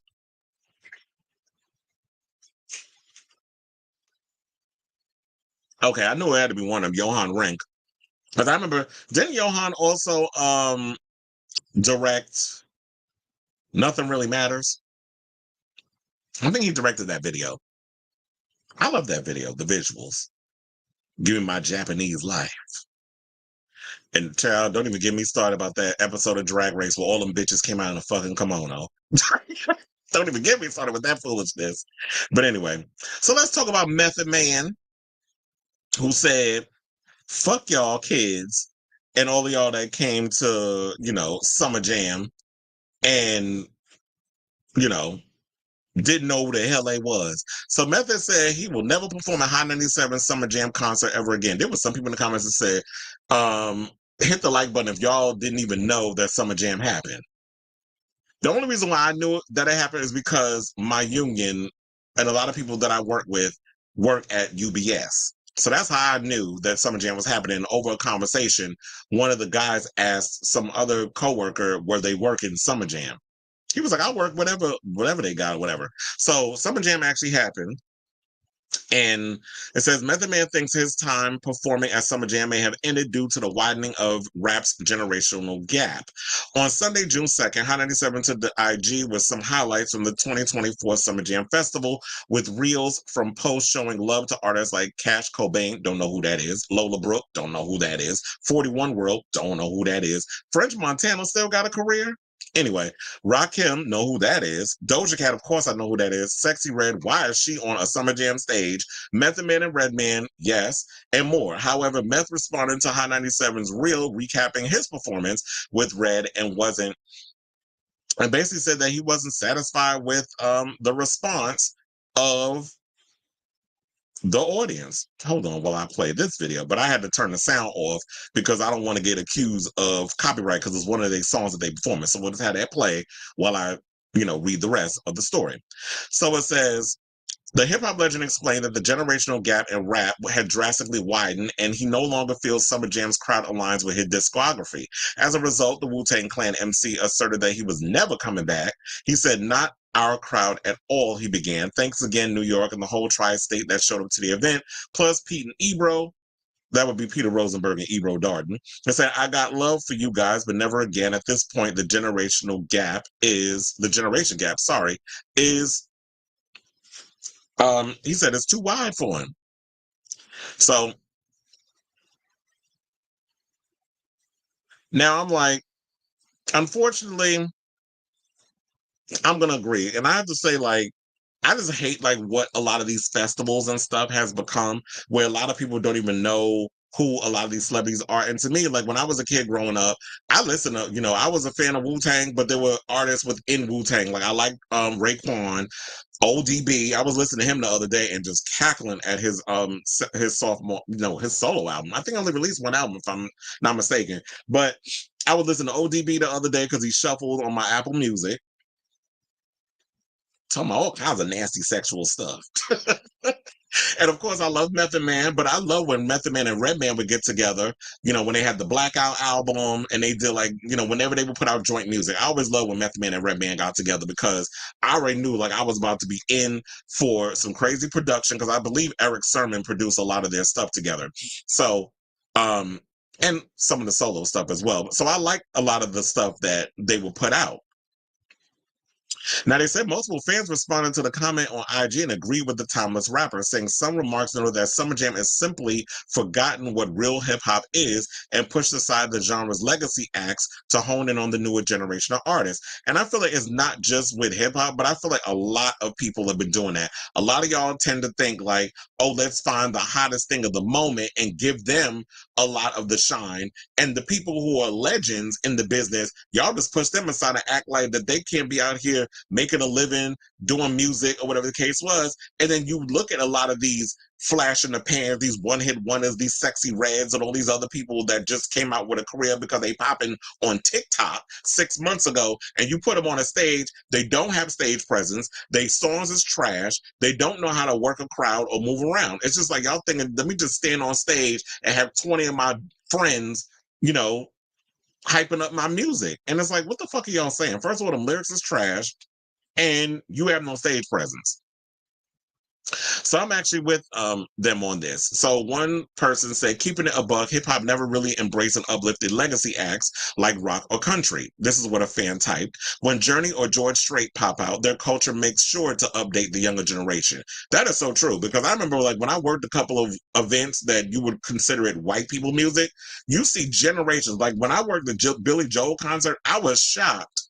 Shocked, did I tell you, to see multitude of generations. It wasn't just people who are 40 plus that grew up, because Billy Joel had his career spans 5 decades. I almost said 50 decades, 50 years. I was going to say, but 5 decades, because he came out with music, I believe, in the early 70s. So you're going to get people from that generation that listen to his music. Also, you're going to get people that grew up with Billy Joel's music. So if you were born in the late 70s into the 80s, whatever the case is, you knew who Billy Joel was and you come to their music. And I would see a lot of the younger kids that were in the audience as well listen to Billy Joel. So his music spans generations, because I believe that white people pass down, their music to their children and their children's children and their children's children's children. Whereas in hip hop, you would think that, the older generations and my generations, would be introducing people to Little Kim, Queen Latifah, Method Man, Redman, Salt and Pepper, LL Cool J, DJ Jazzy Jeff and the Press Prince, Roxanne Shante, like why, Foxy Brown, so many other people. Why weren't y'all introducing them to these, you know, artists instead of, you know, oh well, I'm gonna just let y'all discover, and then when you go to these places, y'all don't know who these artists are. So another person went on to say, I wish the rest of our generation would show up at this show. Another comment began, at Hot 97 Summer Jam is for one-hit wonders, not legends, because unfortunately, this young generation don't care about our generation. Rakim, Big Daddy Kane, etc. These kids don't know hip-hop. Busta gets on stage and does that same damn Chris Brown verse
And we promised hook or crook, we would bring a festival to our city. Now, in 2008, that dream came true when the first Roots Picnic came to fruition. And they said, I swore we were doing Coachella like damage. My manager, Sean G., laughed. It was in a parking lot that held about 3,000 people, far from the 65,000 we have this weekend, LOL. I'm glad we stuck to our guns and not go festival and just throw the best names and charge our $2,000 as some of our contemporaries do. I mean, no knocking them. I don't even like no shade, but that's a gay term, so they're not going to use that. So they said, we played all those festivals, but when you get trapped in a name game, then you pigeonhole yourself and the pressure to just draw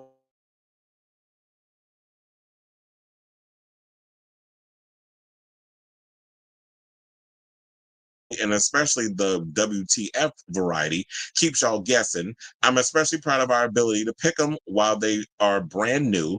Uzi, Willow, Migos, ASAP Ferg, Weekend, Diplo, Cuddy, Mac Miller, may he rest in peace, St. Vincent, G-Eazy, Macklemore, DJ Mustard, Chloe and Halle, Rhapsody, Blueface, ew, not Blueface, Mickey Guyton. I can go on. But at least they had a couple of names in there. It's like, okay, some of y'all do got the talent. Now, Blueface, child, well, he in jail right now. I ain't about to get out soon.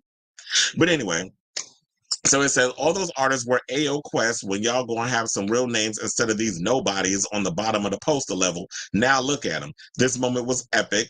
And so the good thing is, you know, they gave people who had the potential a chance. And that's what y'all need to be doing. Y'all need to give the people that have the potential a chance to, you know, get up there and show what it is that they have instead of just throwing a bunch of damn names out there and hoping for the best. And to me, the fact that, you know, Method Man is not getting the respect that he should is sad because me growing up is like, yeah, we know him as Method Man as like one of the most prominent rappers of my time. But I feel like now this new generation, y'all just know him as Tariq Lawyer from Power. So it's unfortunate that this is something that they're going through. Maybe what needs to happen, and I was just thinking about this. I was like, you know what? Since real R&B is dying, because I saw Amber Riley was talking about that recently about how the industry is treating R&B and not really giving the same platform they do these other pop acts, and the way they just kind of cast a lot of these real R&B black singers to the side and stuff. Maybe what we need is a throwback hip hop festival that celebrates those artists instead of trying to put them on Summer Jam. But then again, this is Summer Jam's fault because Summer Jam is affiliated with radio, and radio ain't been radioing since Wendy Williams went and left to do the Wendy Williams show. So that's the last time I listened to the radio. Like I haven't really listened to it, so I couldn't tell you who's up on there doing whatever it is that they're doing. But I feel like also this is their fault. This is Hot 97 all their faults because these festivals only want to focus on who's hot at the moment because y'all want them big names and y'all want that money, y'all want that quick payout instead of really giving a platform and bridging the gap between old and new. So it's the older generation, but then you pass it on to the new generation. And these younger kids are so goddamn disrespectful in the fact that y'all don't respect the Busta Rhymes, y'all don't respect Little Kim, y'all don't respect Method Man and Redman, and don't realize not realizing that if it wasn't for Method Man and Redman, if it wasn't for Little Kim, if it wasn't for Busta Rhymes and stuff, y'all would not have these other artists that are coming out today who were clearly inspired by them, but ain't giving them their damn flowers. So I like the idea of at Once Upon a Time. I think with the latest album, Busta Rhymes tried to bridge that gap while bringing a lot of the younger generation onto his new music, and nobody cared. So I say all this to say, you know what? I love the whole festival thing, but the way that Hot 97 and Summer Jam and stuff is, maybe Summer Jam need to go by the wayside. I don't know anybody who really cares about that festival anymore. That festival ain't been popping in years. And maybe what we need to have is similar to what LL Cool J had last year, where he had a festival that celebrated not only, he was the headliner, but of course he had a lot of people that came out that were from that generation that he would bring on the tour with him that performed and do other stuff. So, let me know what y'all think. I say all I have to say. Let me know what y'all think of this story down below. Okay, so so people are attacking Billy Corgan saying we need albums over 6 hours long. Over 6 hours long. He got a text saying this is why music is short because who has the time for 7 hour albums? Plus, wait. First of all, who had a 7 hour album? Are they trying to exaggerate? Because y'all talking about that Albums that long. First of all, I don't know any albums that's that long. The most I know of an album is like an hour and a half. Because isn't that like how long Taylor Swift's album is? Now these days, you'd be surprised if you could find an album over 40 minutes. They said the only 90s rappers that are popular and instantly recognizable amongst my generation are Jay-Z, probably because he's married to Beyonce, Tupac, Biggie, and probably because Tupac, Biggie, and Eminem are always, continuously talked about in rotation. So that's probably why a lot of people are paying attention to them. They said only the hip hop heads will know the names of the Wu-Tang Clan members. Exactly, like You God and RZA, some of the other, but RZA's been, doing more or less like scoring albums and stuff, similar to like what Trent Reznor and Atticus Ross have been doing. They've been behind the scenes doing a lot of soundtracks and things. So that's what he was, doing. They said Billy Joel's music spoke to so many, absolutely. And that's why a lot of people, the music is relatable to so many generations. He got disconnected. He's defending Taylor Swift. Erotica was an hour and 15 minutes. Well, and that was, of course, in the 90s. We liked spending all that long period of time with music. Now the attention spans are the size of a flea. So, people ain't really out here listening to the music like they don't have the time. But if I love an artist, I will spend as much time as I think. Also, I forget to mention, Beyonce's Cowboy Carter is a pretty long album.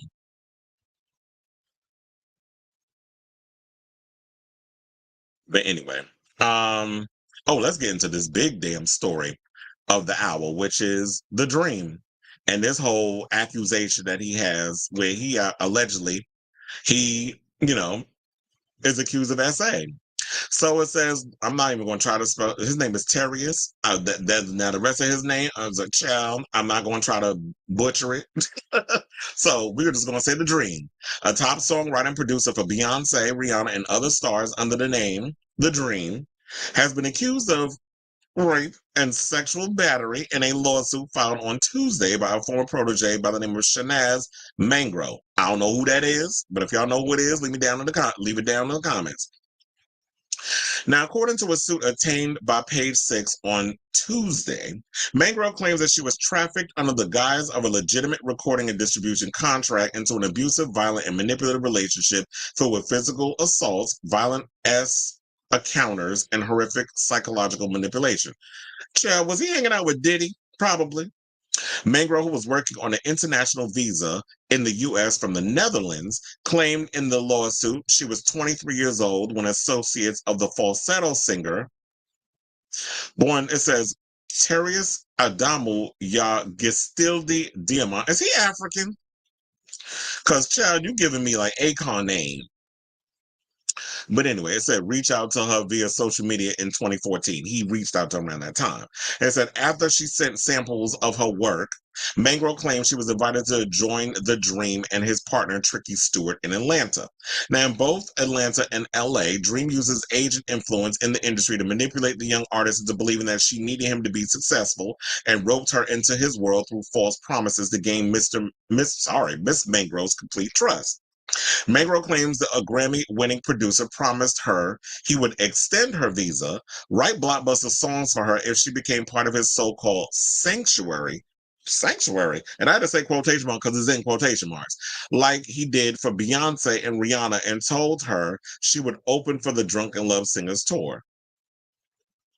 But you're saying that if she became part of his sanctuary, and they're saying like he did for Beyonce and Rihanna. So my question is, was Beyonce and Rihanna a part of this whole situation where they was out here, a part of his little sanctuary?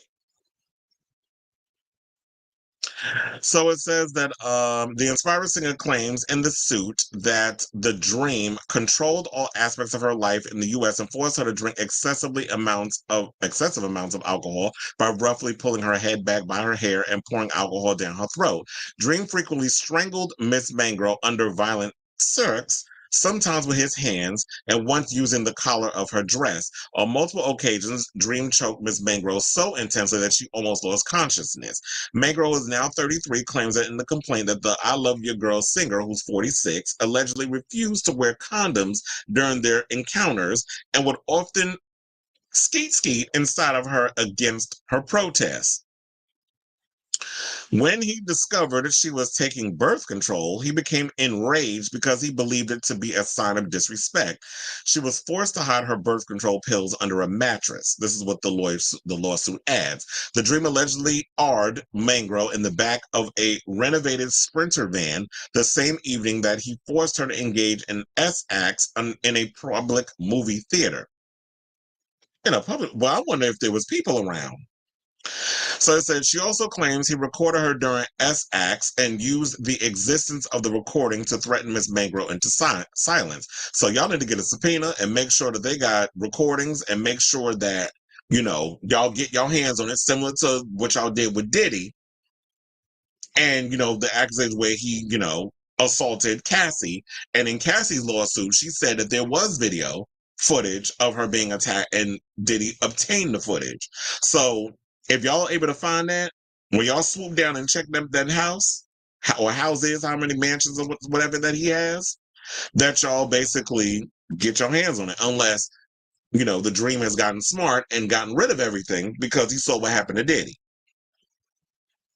Now, they said that Mangro included screenshots of alleged texts of the Dream in which he asked to undress her emotionally so he can know what's underneath your heart. He also allegedly texted her that getting her to open for Beyonce isn't a big deal because the music star is family. In a statement to the New York Times, the Dream denied the allegations. These claims are untrue and defamatory. I oppose all forms of harassment and have always strived to help people realize their career goals. As someone committed to making a positive impact on my fellow artists in the world at large, I am deeply offended and saddened by these accusations. Mangro told Page Six in a statement, choosing to speak out about the trauma I survived has been one of the most difficult decisions in my life, but timely what Dream did to me made it impossible to live the life I envisioned for myself and pursue my goals as a singer and songwriter. Ultimately, my silence has become too painful and realized that I needed to tell my story to heal. I hope that doing so will also help others and prevent future horrific abuse. So, they also went on to say that Dream, like Sean Combs did with Miss Ventura and others, used his standing as a prominent recording artist and producer to subject Miss Mangro in vicious physical, psychological, and abuse. The lawyer continued, while she never will fully recover from what he and those who supported him did to her, her willingness to speak out now is evidence of her extraordinary strength. We are honored to represent her. Well, you know what? Like I said, this is fresh. This literally just came out an hour before I even went live with this show. So I'm sure it's only a matter of time where I'm thinking where there's smoke, there's fire. There will be, I'm sure, more people to come out and speak on this. Sidebar, I do wonder, because, he does have children with Nivea, and he also has a child. Well, I think he has 2 kids with Nivea, and I believe he has a child with Christina Milian. Or it could be vice versa. Or maybe they have multitude of children. I can't remember off the top of my head. But I do remember that at one point he got Nivea pregnant. Nivea also got a baby with Lil Wayne. But, he got with Nivea and he also got with Christina Milian. I wonder if there's some situations there. Or maybe they're not going to say nothing because who knows? The child support is child supporting and he's probably taking care of them. So, like I said, I'm sure with this smoke, there's fire. I'm sure this is not the only girl that he has probably done this with, allegedly, if, this story turns out to be true.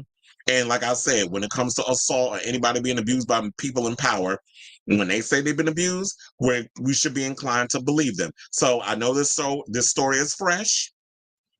I will definitely keep you guys abreast of this story as it develops. But in the meantime, what do you guys think of this story? Like I said, I'm like I said already, the story I'm sure is ongoing. It's developing. We're gonna hear more stuff come out about from this woman, and I'm sure more people are gonna come down the pike and said some stuff happened to them. So I don't think whenever it comes to people in this type of position, it's never a one-off. It's always a multitude of situations that transpire. But anyway, let me know what you guys think of this story down below. Okay, so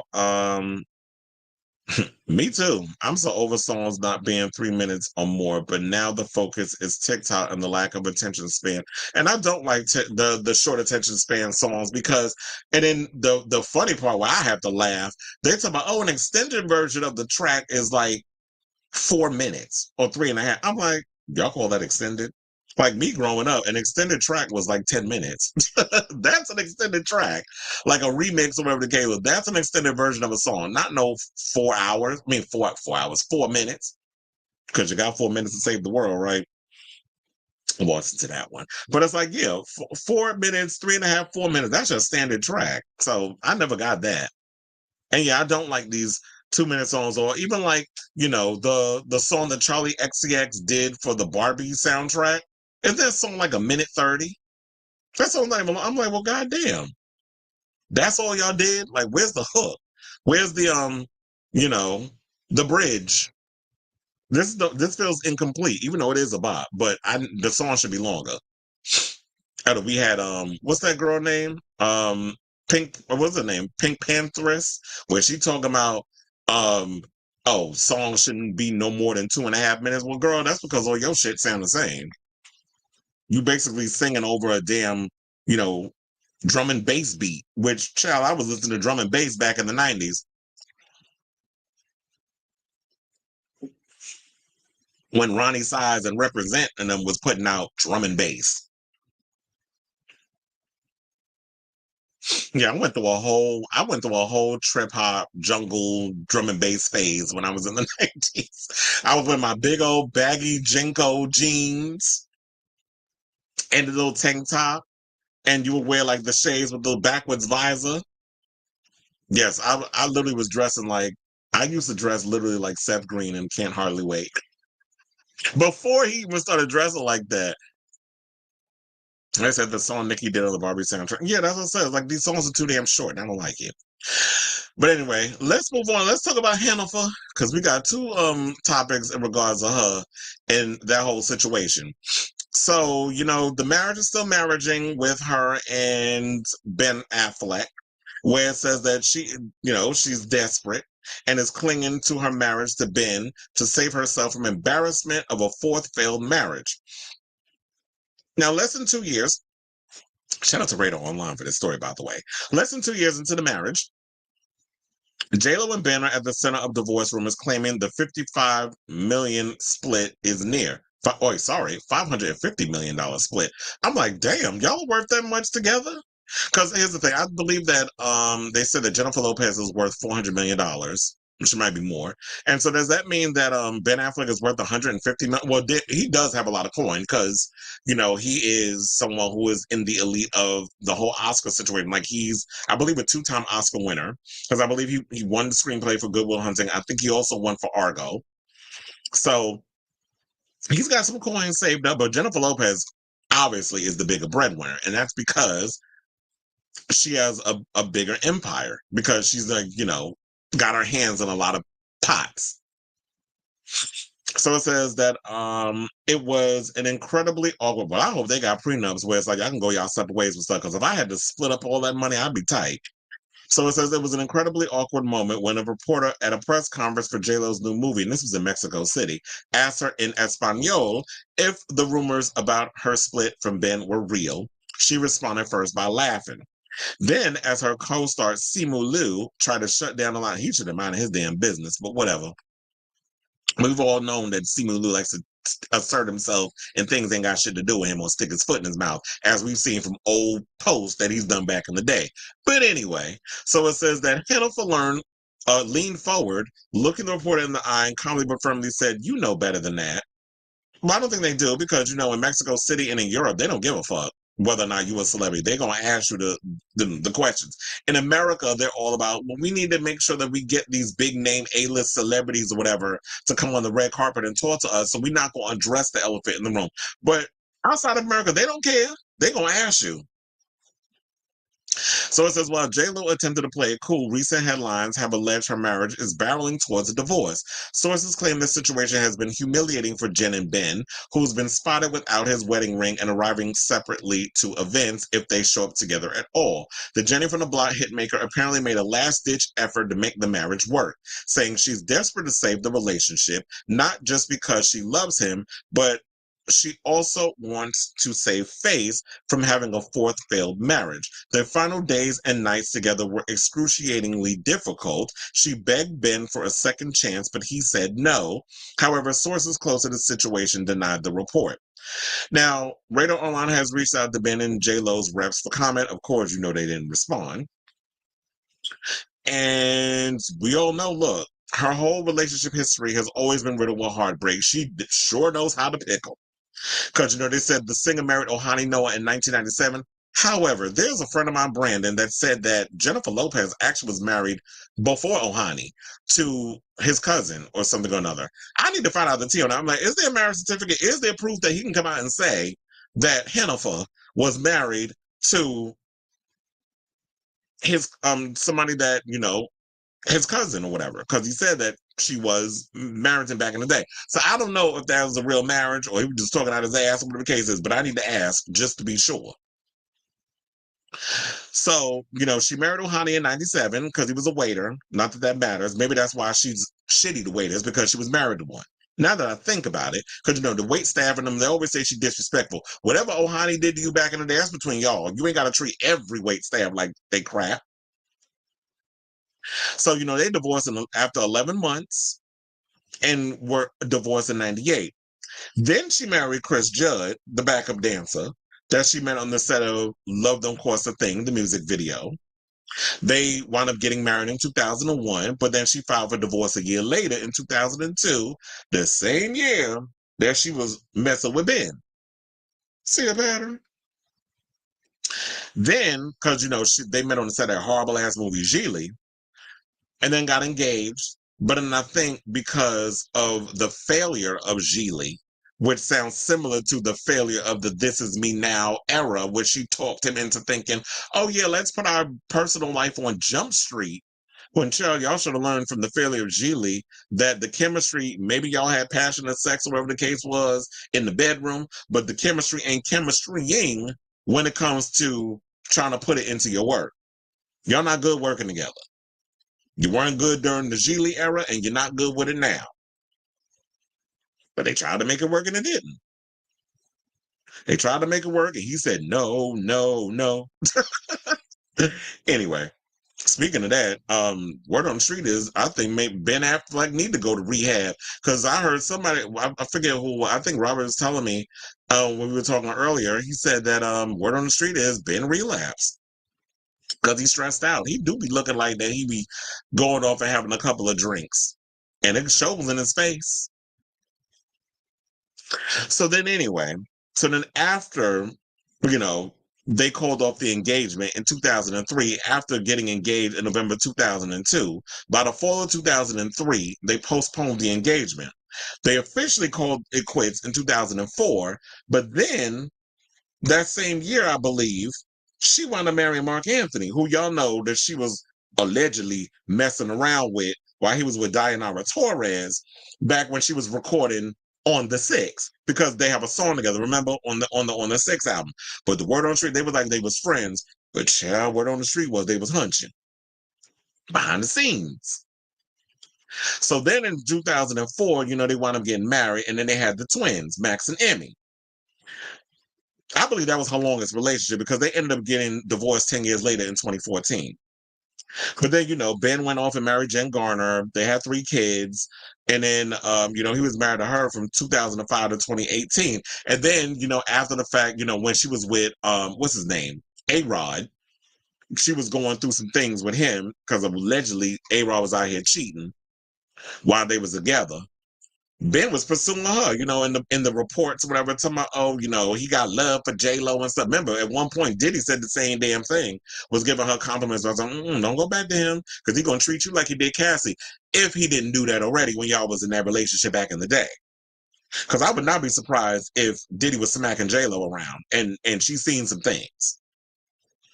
So I say all this to say, I would like them to try to make the relationship work. Hopefully they're going into counsel, whatever the case is. But I feel like I said in the last time when we talked about, J-Lo and Ben, that if he's not willing to meet you halfway, if you're willing to go to therapy and do the work, and he's not willing to meet you halfway and also try to make the relationship work, then y'all both need to go y'all separate ways. And I feel like that's probably what's going to need to happen at this point, unfortunately. And it's like, damn, J-Lo, you're going to be like the Puerto Rican Elizabeth Taylor or Susan Lucci, where you're going to be married a multitude of times. You collected more rings than Thanos. Like at this point, y'all need to you need to go your separate ways. I feel like you just not meant to be married. I know you live in this whole fairy tale land of you want the man on the white horse, the picket fence, and everybody to come save you and sweep you off your feet and all this stuff. But if you want that old school happily ever after, unfortunately, people who think that way, you're gonna have to start working. You're gonna have to just be barefoot and pregnant. But at this point, you're 54 years old, so them eggs is probably padded. So I don't see her having any more children. The kids, like her kids at this point, are almost grown. They're like what, 15, 16? So they almost out of her damn house. So she don't need to be pushing out no more kids. I feel like if the divorce happens, girl, you just gonna have to be by yourself. You can do a couple of drive-bys with some hot dudes. Do like Madonna and share. Get you a young buck. You need you a Casper. Except if you get you another Casper, you got to make sure he not into no girls with a little something extra between me down there. That's what you need. You need to stay away from, the tranny chasers. I know y'all find that as being transphobic. It's not, because I know my trans friends who use the word or whatever. And it's an old school term. RuPaul even has a song called Trader Jason. Anyway, so if you got the ones that's out here, even my girl T.S. Madison be using it. And I'm not saying it in a negative, nasty way or whatever, because I love my trans people. Like, if you've seen my picture, now I feel like I'm overcompensating for saying the damn word. Because my girl Josie Monroe, I posted a picture of us on social media. That's my good trans Judy that I was hanging out with. So, I got love for the trans community. But when I say it's like, you need to stay away from the ones that be running after the trans girls. Like, if you want to get with somebody, you got to make sure that he's like into you and only you and not out here cheating or whatever the case is. But I guess a man being in a relationship with Jennifer Lopez, she probably does come across as someone who is extremely high maintenance. So it's going to be hard to please her and satisfy her. So at this point, I don't even know. She got to figure out how to be at one with herself.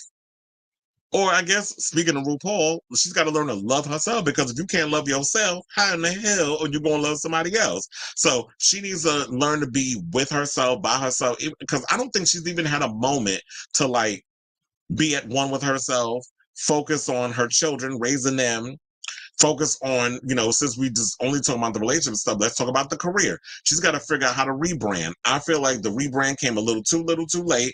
The whole using Ben or whatever for the whole album situation, that was a dub. I believe Benny Medina talked her into that. She needs to fire his ass, because he clearly does not know what to do with her career. She needs to fire her entire team. She needs to bring in a new team of people who really understand how to get J-Lo back to her roots. And by her roots, I need y'all to it needs to be an On the Six J-Lo hybrid. I feel like we need to kind of pay attention to those two records, really kind of give a throwback. This Is Me Then, let's throw that in the garbage. Let's throw This Is Me Now in the garbage. Leave the R&B to the professionals. Girl, you do not have the vocals. You do not have the range to be doing those type of songs. That's why when I looked at it and I said it from the beginning, people was calling me a hater. I was like, no, I know what the fuck I'm talking about. And clearly, I did know what the hell I was talking about, because what I was saying before the album came out, it happened. Y'all did not care about This Is Me Now. And I said, first of all, she was doing an album. Yeah, Jenny from the Block was a hot ass song, but outside of that, nobody ain't trying to hear you sing ballads. You need to go back to, you need to revamp, come out with the greatest hits. I feel like she needs to go back and do a Vegas residency. Taco, taco. I feel like she needs to go back and do a Vegas residency. That was my Tourette's moment. So she needs to go back and, like I said, do the residency, get back in the good graces, or even like do what we were saying before. She needs to really get back out there. If music is something you really want to encounter, people stop treating it like a hobby. Because I always say, what you put out there in the universe, you get it back. And the way she's always treated her music career like a hobby, I feel like she's focused more on the movie career and the acting, which she's really good at, depending, because some of them acting choices you made in Atlas was a choice. But other than that, it's like she is, for the most part, a good actress, and she's really focused a lot of her energy into that. She didn't really focus on the music career like she needed to. So if you really want to get back in the good graces of the musical audience, and because you're going to have to, every time you invent yourself, you have to reintroduce yourself to an audience. If Gen Z want to come along for the ride of being a part of the whole J-Lo clan, what J-Lo's doing, that's great. But I feel like J-Lo, you're a legacy act at this point. Yeah, you're not at the level of a Beyonce or Taylor Swift or Madonna, which she was looking at to revive this thing, but you can't be at that level because you really haven't put in the work to get yourself to that level. You will put out music, you will put out videos, you will tour here, there, and everywhere. You only toured 3 times in your 25-year music career. So you haven't put in the work. And I've said, I feel like I'm beating a dead horse at this point when I say that, when I've been saying all of this. But for the most part, you really haven't been putting in the work to be on the same level as those people. So if you really want to take the music thing seriously, you need to get, if you're going to get back in the studio, which I did hear that she was in the studio, please tell me that you're hooking up and doing some dance pop music. I also think, since Celine brought this up earlier, when you were talking about Enrique Iglesias, Pitbull, all them, she needs to do a joint tour with Pitbull. You need to have a Pitbull J-Lo tour. Pitbull could be the opener. Then J-Lo comes out and does her thing. And during y'all hits, Pitbull comes out and does, his verses. Y'all have like what, 3 songs together, I believe? And whenever she and Pitbull got together, it was always magic. So I think that would be a great joint tour. A Pitbull Jennifer Lopez tour, that would be lit. So look, I'm giving you advice, but I do think that you need to fire Benny Medina ass because he don't know what the hell he's doing at this point. I just feel like he's so caught up in the matrix of kissing your behind that he really doesn't know where to go in regards to your career. But as I say, what do y'all think down in the leave me down in the comments what y'all think that Hannaford needs to do to get back in the good graces of y'all with the music? Yes, we know she is not the world's greatest singer. We don't go to see her do a little yang yang in the microphone. That's not what we go to hear her do. We want to see her get razzle dazzle. We want to see the diva fan blowing her hair. We want to see her doing choreography. We want to see the spectacle, whatever. They could turn up the backing track real loud, and she could just throw the microphone, sing like she always do, and have the backup singers handle most of the heavy load. But she give us a good show, and she's at the point of her career where she still is able to drop that kitty down low and do the choreography. You don't want to get at Madonna age at 65, and all of a sudden you getting a hip replacement and all this other shit, and your body parts is falling apart. So while you still have the ability to hit the stage and really give the razzle dazzle, now is the time for a revamp. So after all this, and I know she's got a couple of movies and stuff coming out, what she needs to do is take a break, disappear from the spotlight, regroup, and all that other stuff. So let me know what you guys think in the comments down below. And we have a story coming up with her and Leah Remini. I'm going to get to that in a minute. But I got a lot of comments because a lot of people got tea on or ideas about Hannaford. I love saying Hannaford. That's why I be calling her that from now on, because it's like, it's funny. Taco Taco. I was playing that earlier. Shout out to South Park. That still makes me laugh. Yeah, I did see it was 2 minutes. But anyway, like I said, Brad having 15 songs are under 45 minutes. I love you, Charlie, but I need over an hour for the club. Yeah, that's what I'm saying. I need like Madonna did the whole run on club record thing, and she did that with Confessions on the Dance Floor. But I'm sure that album was pretty long too. But it's like, yeah, under 45 minutes, you got 15 songs. I feel like I'm just going. I mean, I understand you want people to constantly repeat it so that way you do well with the streaming. But yeah, I need long songs, especially if you're doing a club record. And extended versions now are just added instrument. Yeah, because Kylie Minogue did that at one point with the latest album, with her latest album, Tension, and it kind of bothered me when she did that. It felt like it was just tagged on. Can anybody stop asking Biden to pardon Trump? Are people seriously asking that? It's an outside Chris Cuomo a lot, but he's right. Why should Biden pardon him? No, he wouldn't. He want them all thrown in jail. Like, he already said that he's trying to do a whole dictatorship on the first day. So why people ask it? Because they scared. They thinking they know he probably gonna get some jail time. But Teflon Don, he always find a way to slither his way out like the snake he is out of situations. When they do finally throw his ass in prison, I'ma laugh my ass off. Because and first of all, they say he banned from like over 30 different countries. So how the hell he going to do any kind of presidential stuff? Is it all going to have to be via satellite, or the politicians, the presidents and the prime ministers are all going to have to come to America to meet with him because New York, America, which I'm sure countries from around the world are laughing at us. are being like, oh, y'all about to elect a damn felon to be y'all president. And if that happens, then y'all need to allow all kinds of felons to just be able to vote or whatever the case. I know in certain places you can, but they allow convicted felons to vote, which I do feel like y'all should allow criminals. I don't understand why y'all prevent felons from voting. They should be allowed to vote. All the J-Lo drama, she definitely reached a deal for. Well, there was rumors on whether we did on the last show that they said that I think the residency was it was a $90 million residency, that she was in talks of doing a residency, but because of the sales and everything of the This Is Me, the whole This Is Me era, and her doing that last minute rebrand after she thought that, and I said this, do not make this tour This Is Me Now song heavy. Don't rebrand yourself as that. But she did. And like I said, nobody cared about the music. And that's what she was going to be as. And that's why a lot of people didn't buy tickets. So I said she needs to do the residency. Stick to the residency. The residency was a success. So do a residency. And if you want to tour, just to get people interested in your stuff, do those smaller venues and get the wheels back, get those wheels running again. And then after that, you're able to do what, then you can look at the whole arena thing. But I think also testing the waters, because I forget who it was, but they were doing like, oh, because of the demand for an arena tour, and the first one sold out and did really well, let's see if we can tag on another date for the arena. I think that's the way y'all need to go about it. Instead of being like, oh yeah, we're going to add multiple dates, and then you sitting there saying, oh, the first one did well, but the second one you're struggling, and then you got to cancel, and then you're embarrassed. So I think I need to test the waters instead of trying to put the cart before the horse. But egos, right? So why would Joe do what you call the right thing in the high road? Because they always expect, because of Michelle damn Obama, when they go low, we go high. I'm sorry. I love you, Michelle, and sorry for your loss, because I know her mother passed away, I believe last week. But when they go low, I'm going to the earth's crust of hell. I'm not good in that way. I'm just as petty. And sometimes you got to fight fire with fire. You got to fight a bully by slapping the shit out of them. And that's what, Miss Jasmine Crockett had to do with Miss Bleach Blonde, bad built butch body. You got to verbally assassinate these hoes, because that's the only way they learn. And then she tried it with Dr. Fauci, when actually Marjorie, I forgot the bitch name, the creature from the Black Lagoon. It's like, bitch, you look like patient zero. So you shouldn't be out here trying to read nobody over COVID when you actually look like patient zero, like I said. But anyway, so it said, well, my predictions are coming true. I knew it wouldn't last.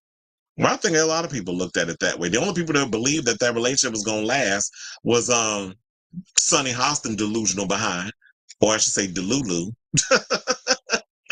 And, the hardcore J-Lo fans believed it. So when I started doing remixes back in 2001, my average was 5 to 6 minutes. Now I try to do at least a 4-minute version. I started doing shorter remixes down 2020 because I see the attention span. J-Lo was the queen of generalizing everybody into a group. I can't say too much. I generalize a lot of Republicans as Trump supporters, when in reality that's not. Yeah, they're not. There's some people who are old school Republicans, and there's some people that are just in that cult. Unfortunately, I know a lot of them. The actual Republicans, not the Trump supporters, because I don't fuck with them, but those Reagan Republicans. It's like, if I don't want the humiliation of another failed marriage, do not get married. Marriage isn't a good look for you.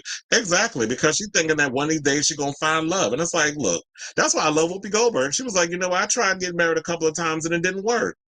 I realized that I'm selfish. I like being alone. And that's the thing with marriage. Marriage is about compromise. It's not just about you. And Jennifer Lopez, her demeanor, everything about her is very me, and selfish. And you're not going to be in a relationship with an alpha male like a Ben Affleck, where he's going to be just catering and kissing your ass. Yeah, the pussy is good during the first 3 months when you in that probation period of the relationship, the honeymoon phase. But after a while, coochie is just regular coochie, and then you got to go off and want to hunch the next best thing or the next thing. Like what's his name that did Insanity, where he was talking about with his husband, Sean T. Where you talking about, I can't be on the same dick for the rest of Child, I feel you because I be feeling the same damn way. When it says she's addicted to marriage, yeah, I feel like she's addicted to the honeymoon phase of the marriage. And everybody got their addictions. Ben got his addiction to alcohol. She got an addiction to being in a relationship. Talking about she in love with love. No, there ain't no such thing as in love with love. That's some bullshit cockamamie crap. And I know I sound like I'm cynical when I say this, but it's just like, come on now, it's an addiction. As I think Tommy Mottola probably helped J-Lo, probably. Or you think Lupe probably has something to do with it too? Because you know them Puerto Rican mamas, they don't be playing when it comes to that. And yeah, Tommy Mottola probably did help get her out of that situation. Is Diddy being referenced on that broken glass? That's what I asked. Because when I was talking about it, well, actually, I was like, was it? I thought it was probably Mark Anthony. But I was like, I know Mark Anthony is not going to be out here trying to smack J-Lo around. But now when I look back on it, I was like, with that broken glass house segment of the video where she was doing the human nature choreography with the rope, I was like, was she referencing Diddy? I wouldn't be surprised. Yeah, but she's like, she's not going to sacrifice her career to make him happy and vice versa. Ben loves, Ben is an artist. He likes making his films, whatever the case is, and she's not going to be a stay-at-home wife. I'm trying to remember throughout her marriage, when Jen, the other Jen, Garner, was married to Ben, was she keeping her marriage? Was she at sitting at home taking care of the kids and not really working as much? I know she would do a couple of movies here and there, and Ben was probably more or less in the spotlight, but Jen Garner always gives me very much like she's very Midwest Susie Homemaker. That was always kind of her image. Jayla was very much glitz and glam. There was something I remember hearing, or I think I saw it, like Jayla went to the flea market with Emmy, all glammed up. I guess trying to seem relatable. And it's like, sis, you cannot be out here trying to seem relatable, going in full glam to the flea market of all places. Like, who's advising you? Fire your stylist too, because it'd be more relatable if you went in some hoop earrings, a ponytail, some sweats, and some Nikes. That's what you should have did going up in there. That would make you more relatable. Could be giving advice. He probably like doing girls. Wait, he probably like doing girls up the. He's finding the butt.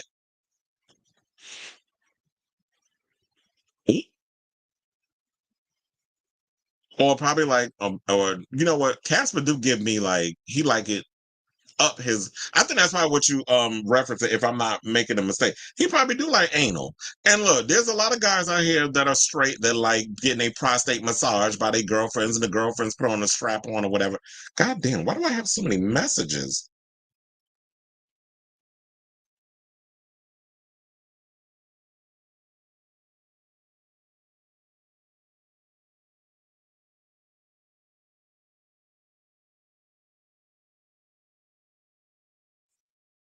Okay, I'll have to get into all of that later because I'm getting so many damn like I literally have 22 damn messages on my phone. And the funny thing is, of course when I'm in the middle of a damn show, I don't have my phone. It's in the other room. I always have my phone next to me. So it says have to be with her at all times, not to be with his friends and with her at all times. That's why Ben checked out. Oh yeah, she do the like she always wants to be like love me, like always hugging and being. That's why you know what. That's why I'm surprised that relationship with her and um Mark lasted so long because he's a Virgo, and Virgos do not like people hugging up on them, always attached. We like our space. So he probably was rolling his eyes throughout that whole relationship. But I'm surprised they lasted 10 years. Adopt the bad girl, the mean girl, and the villain. I don't know if that would that work for J Lo because she always tries to make herself come across as relatable, or her music was always kind of like about love and being squeaky clean. Like she never was really like that edgy artist. It said plus a dance album. Her biggest idol is Madonna. Go the dance floor. Look, I've been saying that for the longest. I even said that what Jennifer Lopez needs to do is, you know what, Pride is still, it's early. Why don't she have management reach out to someone? I don't even think we have a big name lined up for Pride this year or this month in New York. I mean, I'm hearing all the big names that's doing LA, but who is the big act that's doing the New York Pride? That's at the end of the month. Madonna's done it. Kylie's done it. So many Cher's done it. I even think Jennifer Lopez has done Pride once upon a time in New York.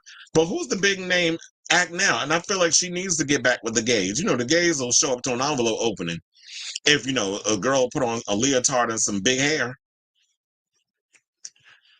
So it says not do arenas if you tour, do smaller venues, Radio City Music Hall. Nothing wrong with doing multiple dates at venues like Radio Hall or Webster Hall. Well, Madonna would do Radio City, or no, she would do Webster Hall when she was doing her promo stuff. I was thinking of throwing in a taco every time I definitely see her as a guy's girl. I said neither was Paula Abdul, but we loved her for doing what she did, entertain us like Fred Astaire in those old musicals. Exactly. They said I heard J-Lo has fired people for singing tacos. Well, look, good thing I don't work for the bitch, so I can say J-Lo has no sense of humor about herself. Well, according to Leah Remini, she does. And I'm about to get to that story in a second once I get through all the comments. And so I think the days of multiple days of arenas are over for veterans, except for New York. And yeah, in New York, it is not hard for veterans to come here and sell out an arena because, New York is like the foundation. We celebrate music, which it's the music capital. Now I think about it, it's like, yeah, a lot of record labels are here. Media is big in New York City. So that's one of the main reasons why, you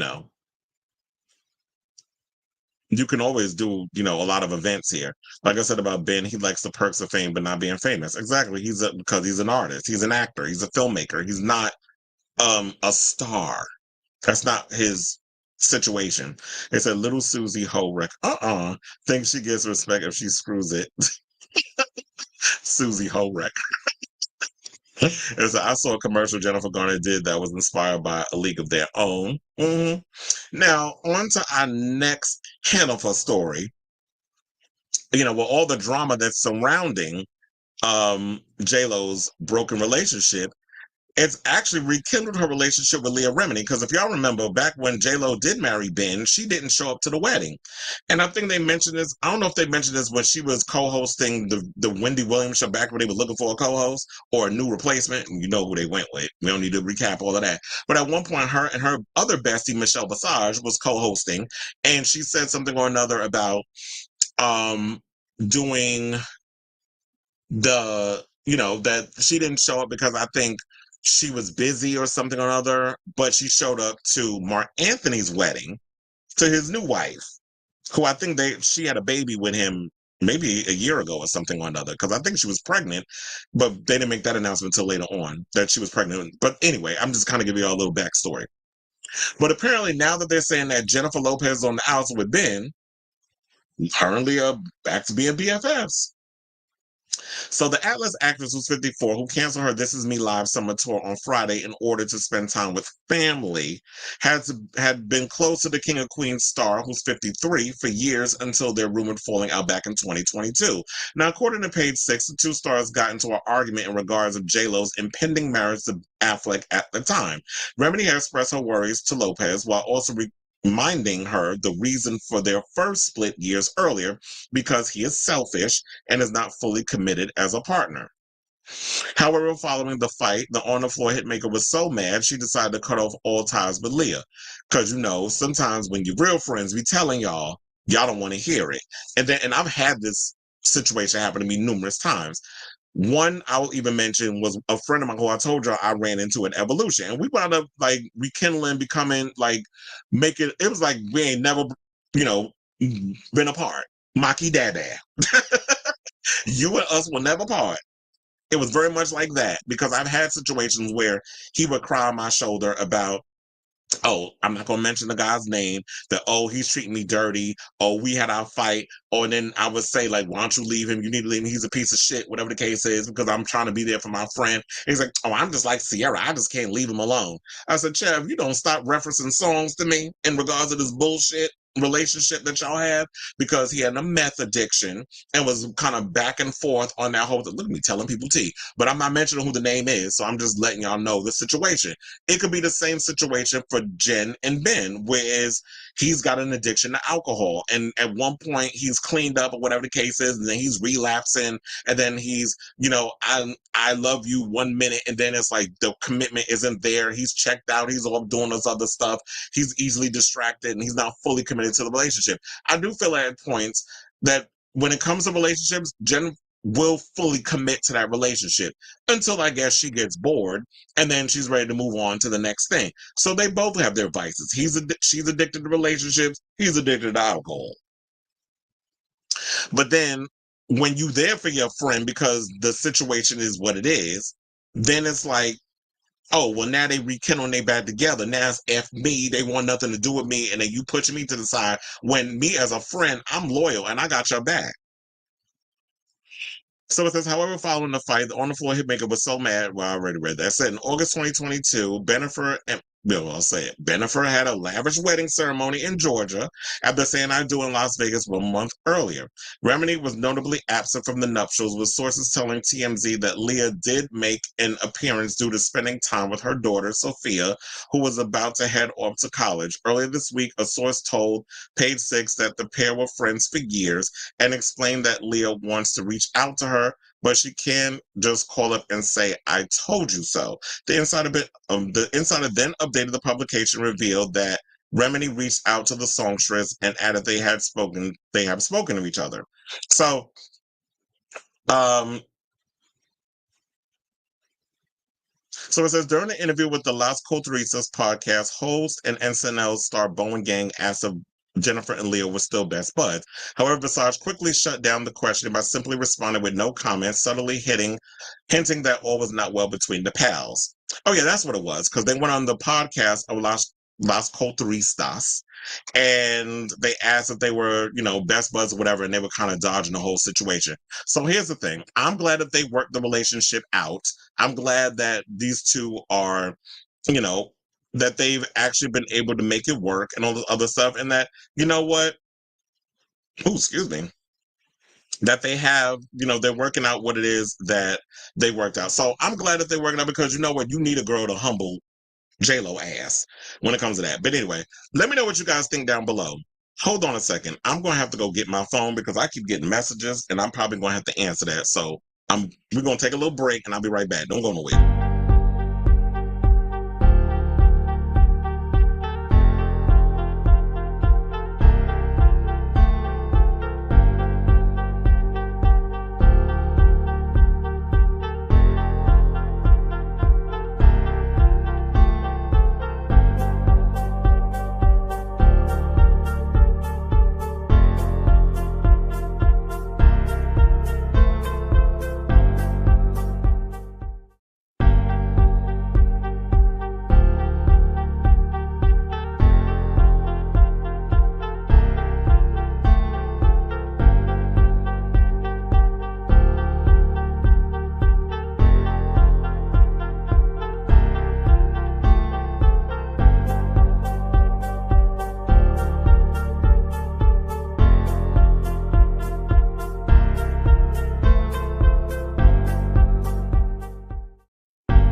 Okay, I'm back. I was like, I had to go get my cell phone because it was a whole situation. It was like a whole thread of people trying to get in contact with me in regards of um who is trying to, well, it's about like um getting me to work tomorrow. So I gotta check messages. I gotta figure out where we all meeting up because I gotta be at work at 6:30. Hold on, it is hot. And I feel like I'm all shining. First of all, I got this tan. But anyway, we done moved on from that J-Lo topic, so let me take that out. Okay, so it says her and Leah have been friends for like 20 years. They became friends after Leah rejected trying to get J-Lo into Scientology. Oh yeah, because they were all about trying to recruit a lot of these celebrities um into the whole Scientology. There's still rumors whether or not Will Smith and his family, whatever, in Scientology. They ain't really openly admit it, but some people feel they are, some people feel they aren't. So, um, like I said, I'm glad that they worked it out because I feel like J-Lo needs somebody to humble her. And them having that fallout because she didn't approve of, like, why are you going backwards? And I've always said that when it comes to relationships. Relationships need to, like, there's a reason why people are exes. I don't believe in trying to go back. I mean, if you can make it work, that's great. But 9 times out of 10, the relationships don't work. So I don't never see why y'all want to go back into that whole situation or get back with somebody who hurt you the first time. And she said that was the first relationship she was in where Ben hurt her. So you must be a glutton for punishment because he hurting her again. Now, speaking of glutton for punishment, let's talk about Alec Baldwin, who decided to jump in the whole world of reality TV chair. So Alec and Hilaria, child, they be making fun of her accent. And I read the shade in the comments. So apparently they're getting into the whole reality TV situation, and apparently they're doing a show called The Baldwins that is going to air sometime in 2025. Now, I don't know if y'all seen the clip because they got a bunch of damn kids. He has one child who's 27 with Kim Basinger, and he got a tribe of children with Hilaria, so he kept her uterus busy. But they posted it on the Instagram today. So if y'all haven't seen it, here it is. Stand up straight, because otherwise I'm gonna look like I'm taller than you. You already said I was short. Hi, I'm Alec Baldwin. And I'm Hilaria Baldwin, and we have an announcement. Let me do it again, sorry. Hi, I'm Hilaria Baldwin. And I'm Alec Baldwin. And we have an announcement to make. Good God, no. No, definitely not. We're done having kids. Bye. Sit down. Oh. This is about our show. We're inviting you into our home to experience the ups and downs, the good, the bad, the wild, and the crazy. Home is the place we love to be most. You say we are the Baldwins. We are the Baldwins. No, we are the Baldwins. No, that is it. Here we go. 1, 2, 3. We are the Baldwins. And we're coming to TLC. Yeah. I'll help you all. Okay, so, child, that shit gonna be a mess. I know he must really love Hilaria to be doing that. To me, I would have thought that she would have probably did like Real Housewives of New York or something or another. But with Real Housewives of New York, it's got to be all messy drama and all that other stuff. So I don't see her possibly doing that.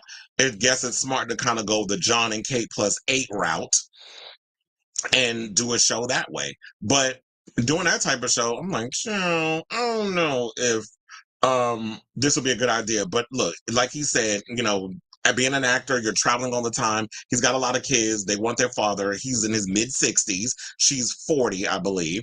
So, the eggs are still good, but she did say she ain't having no more kids. First of all, y'all got enough. So, with all them kids and the craziness and the screaming and the, people who watch TLC will love that. Me personally, I won't be watching. But child, they was in the comments. They was throwing the shade. So it's are we getting Spanish or Boston Hillary? Another person said, if this is a reality show, you need to acknowledge the people we never see who take care of your children. How many nannies do you have? Another person put, where did her accent go? And now she has like a little girl voice. I'm so confused. Another said, great move considering the charges against him. LOL, show what a loving family man he is. I bet he is, but someone is dead. Oh my God. Y'all are shady in these comments. There's one person put, ain't gonna work, pal. Ain't gonna work. Tell me again how Spanish your wife is. Like you told Letterman, my wife, she's from Spain on national TV. Zero credibility, both of you. So it's going on and on. Mm-mm. Okay, I'm gonna read the last one. You gonna teach them firearm safety? So, oh, y'all going to hell for that. Y'all are shady in these damn comments. But look, I know this is probably a way for Alec to humanize himself, especially, you know, with the situation that happened on the set of Rust. Now, in regards to the reality thing, I don't know if it was a good idea because you look. Statistics have shown that people who jump into the whole reality TV space, the shows don't last. I mean, the marriages don't last long. A lot of people get divorced doing reality TV. And I get that you're looking at it in a way of, you know, this is a time for me to spend time at home or whatever. But I'm like, if that's the case, maybe do a podcast or, you know, find a show that films in New York. Like, I would have been like, chill, find a way to join Law and Order or do one of those type of shows that's based out of New York. Like I would have did that, but if this is the reality TV space you want to jump into and expose your family to a whole can of worms, I hope you know what you're getting yourself into, sir. So I will not be watching because this is not my zhuzh, but let me know in the comments down below if this is y'all cup of tea, or in the words of my girl from Drag Race, Jocelyn Fox, your cup of soup. Down below. Okay, so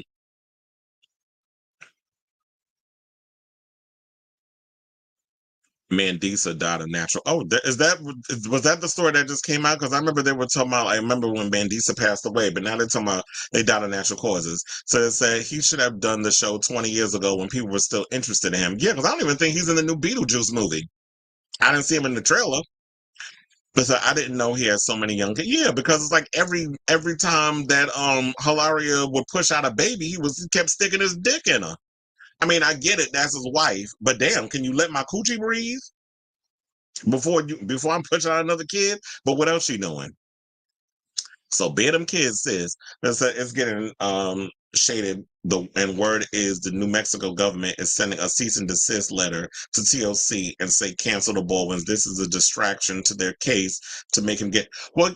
That's why I said I said it before I even read your comment. I said, look, this is a way for him to get sympathy in the eyes of the public because, yeah, he has not gone to trial yet for his part. Now, the woman that loaded up the gun and all the other stuff, I forget her name, but she was sentenced to a year and I think, 13 months in prison or something or another. So she going to jail if she's not in jail already. So she's got, you know, that to deal with. So, but yeah, I don't know if this is going to work. Well, he hasn't gone to trial for his case yet, but I don't think he's going to get jail time. I think he's probably going to get probation. How was he able to have a reality show when he's supposed to be going to jail? Well, you know, they probably filmed it a while ago. Like they filmed the Carisha reality show that she's supposed to do because she was filming something with Saucy, but you know, her attachment to Diddy, we ain't never gonna see that reality show. Really? Damn. They said she was 488 pounds when she died. She died from complications of class 3 obesity. Is that considered natural causes then? But anyway, speaking of reality shows, let's talk about the Real Housewives of New Jersey, which apparently is not getting a reunion because nobody's watching this current season, yours truly included. And you know, I've been keeping track of the whole Real Housewives of New Jersey. Like I've been watching them, but I said like I'm not interested in watching a season where you got the the fans, but not the fans. You got the cast segregated. Like you got Teresa and her people on one side, you got Melissa and her people on another side, and nobody is sitting together filming or whatever the case is. I have not watched not one episode of the season yet. I think they're up to 4 episodes or 5 episodes, I think, because I don't even know what day they air the episodes. I watch it on Peacock, or I was watching The Real Housewives on Peacock, so I don't know what happened. I mean, I don't know in regards to what's happening with the show. So it says that for the first time in the history of the East Coast based reality series, there will not be a traditional reunion. A reunion is meant to have resolution, and it's clear the season final I think it's clear in the season finale. How would y'all put season final? But anyway, and it's clear in the season finale. You know, I always have to correct when people write incorrectly. Anyway. So it says a reunion is meant to have resolution, and it's clear in the season finale that that there is no path forward in that type of setting. An insider familiar with the situation tells People. So the network is figuring out a different concept to wrap up the season. Even Andy Cohen addressed this, and he said he's just waiting to see what production decides to do, and then they'll just roll with it. But in my opinion, I just don't think that there's some other resolution y'all can come up with. You cannot. I don't think fans are going to sit and watch 2 separate reunions where you got Teresa people in one room, Melissa people in another room, and Andy got to jump in from one room to the next and moderate. Like, no, that's not going to work. The thing that has always worked from the reunions, and you know, they started all that with Bravo, where all the other shows now copy from. Basketball Wives on down to them Huntsville shows. Y'all all copy that concept of what Andy does. And if you're going to do these reality shows, the whole point is to get them all in one room and try to come to a resolution. But we know Teresa head harder than a damn brick. So she don't never see fault in what she does. She can never, nobody ever does any wrong in her eyes. Louis is problematic. And I think that's why I didn't like watching the show when he was on there, because I feel like he's worse than Juicy Joe. But she love her man. She stands by her man. She got on blinders when it come to him. He could do no wrong in her eyes. So she just gonna let Louis do whatever the hell he wanted, in that marriage. Because she loved him and she old school Italian. This is the shit she says. So I just don't see how y'all gonna make this work. And then Melissa and Joe, and they have their situation because Teresa and Joe was button heads. They had a horrible reunion last year where they just couldn't come to a resolution. They couldn't come to and then it was unfortunate. Like, I'm sitting there watching that show and the reunion, I was so stressed out watching it. Now I feel like I just don't want to jump back into that. And I feel like a lot of the fans are feeling that way, that a lot of people just aren't interested in jumping into this season. And because the ratings are so bad, people aren't tuning in.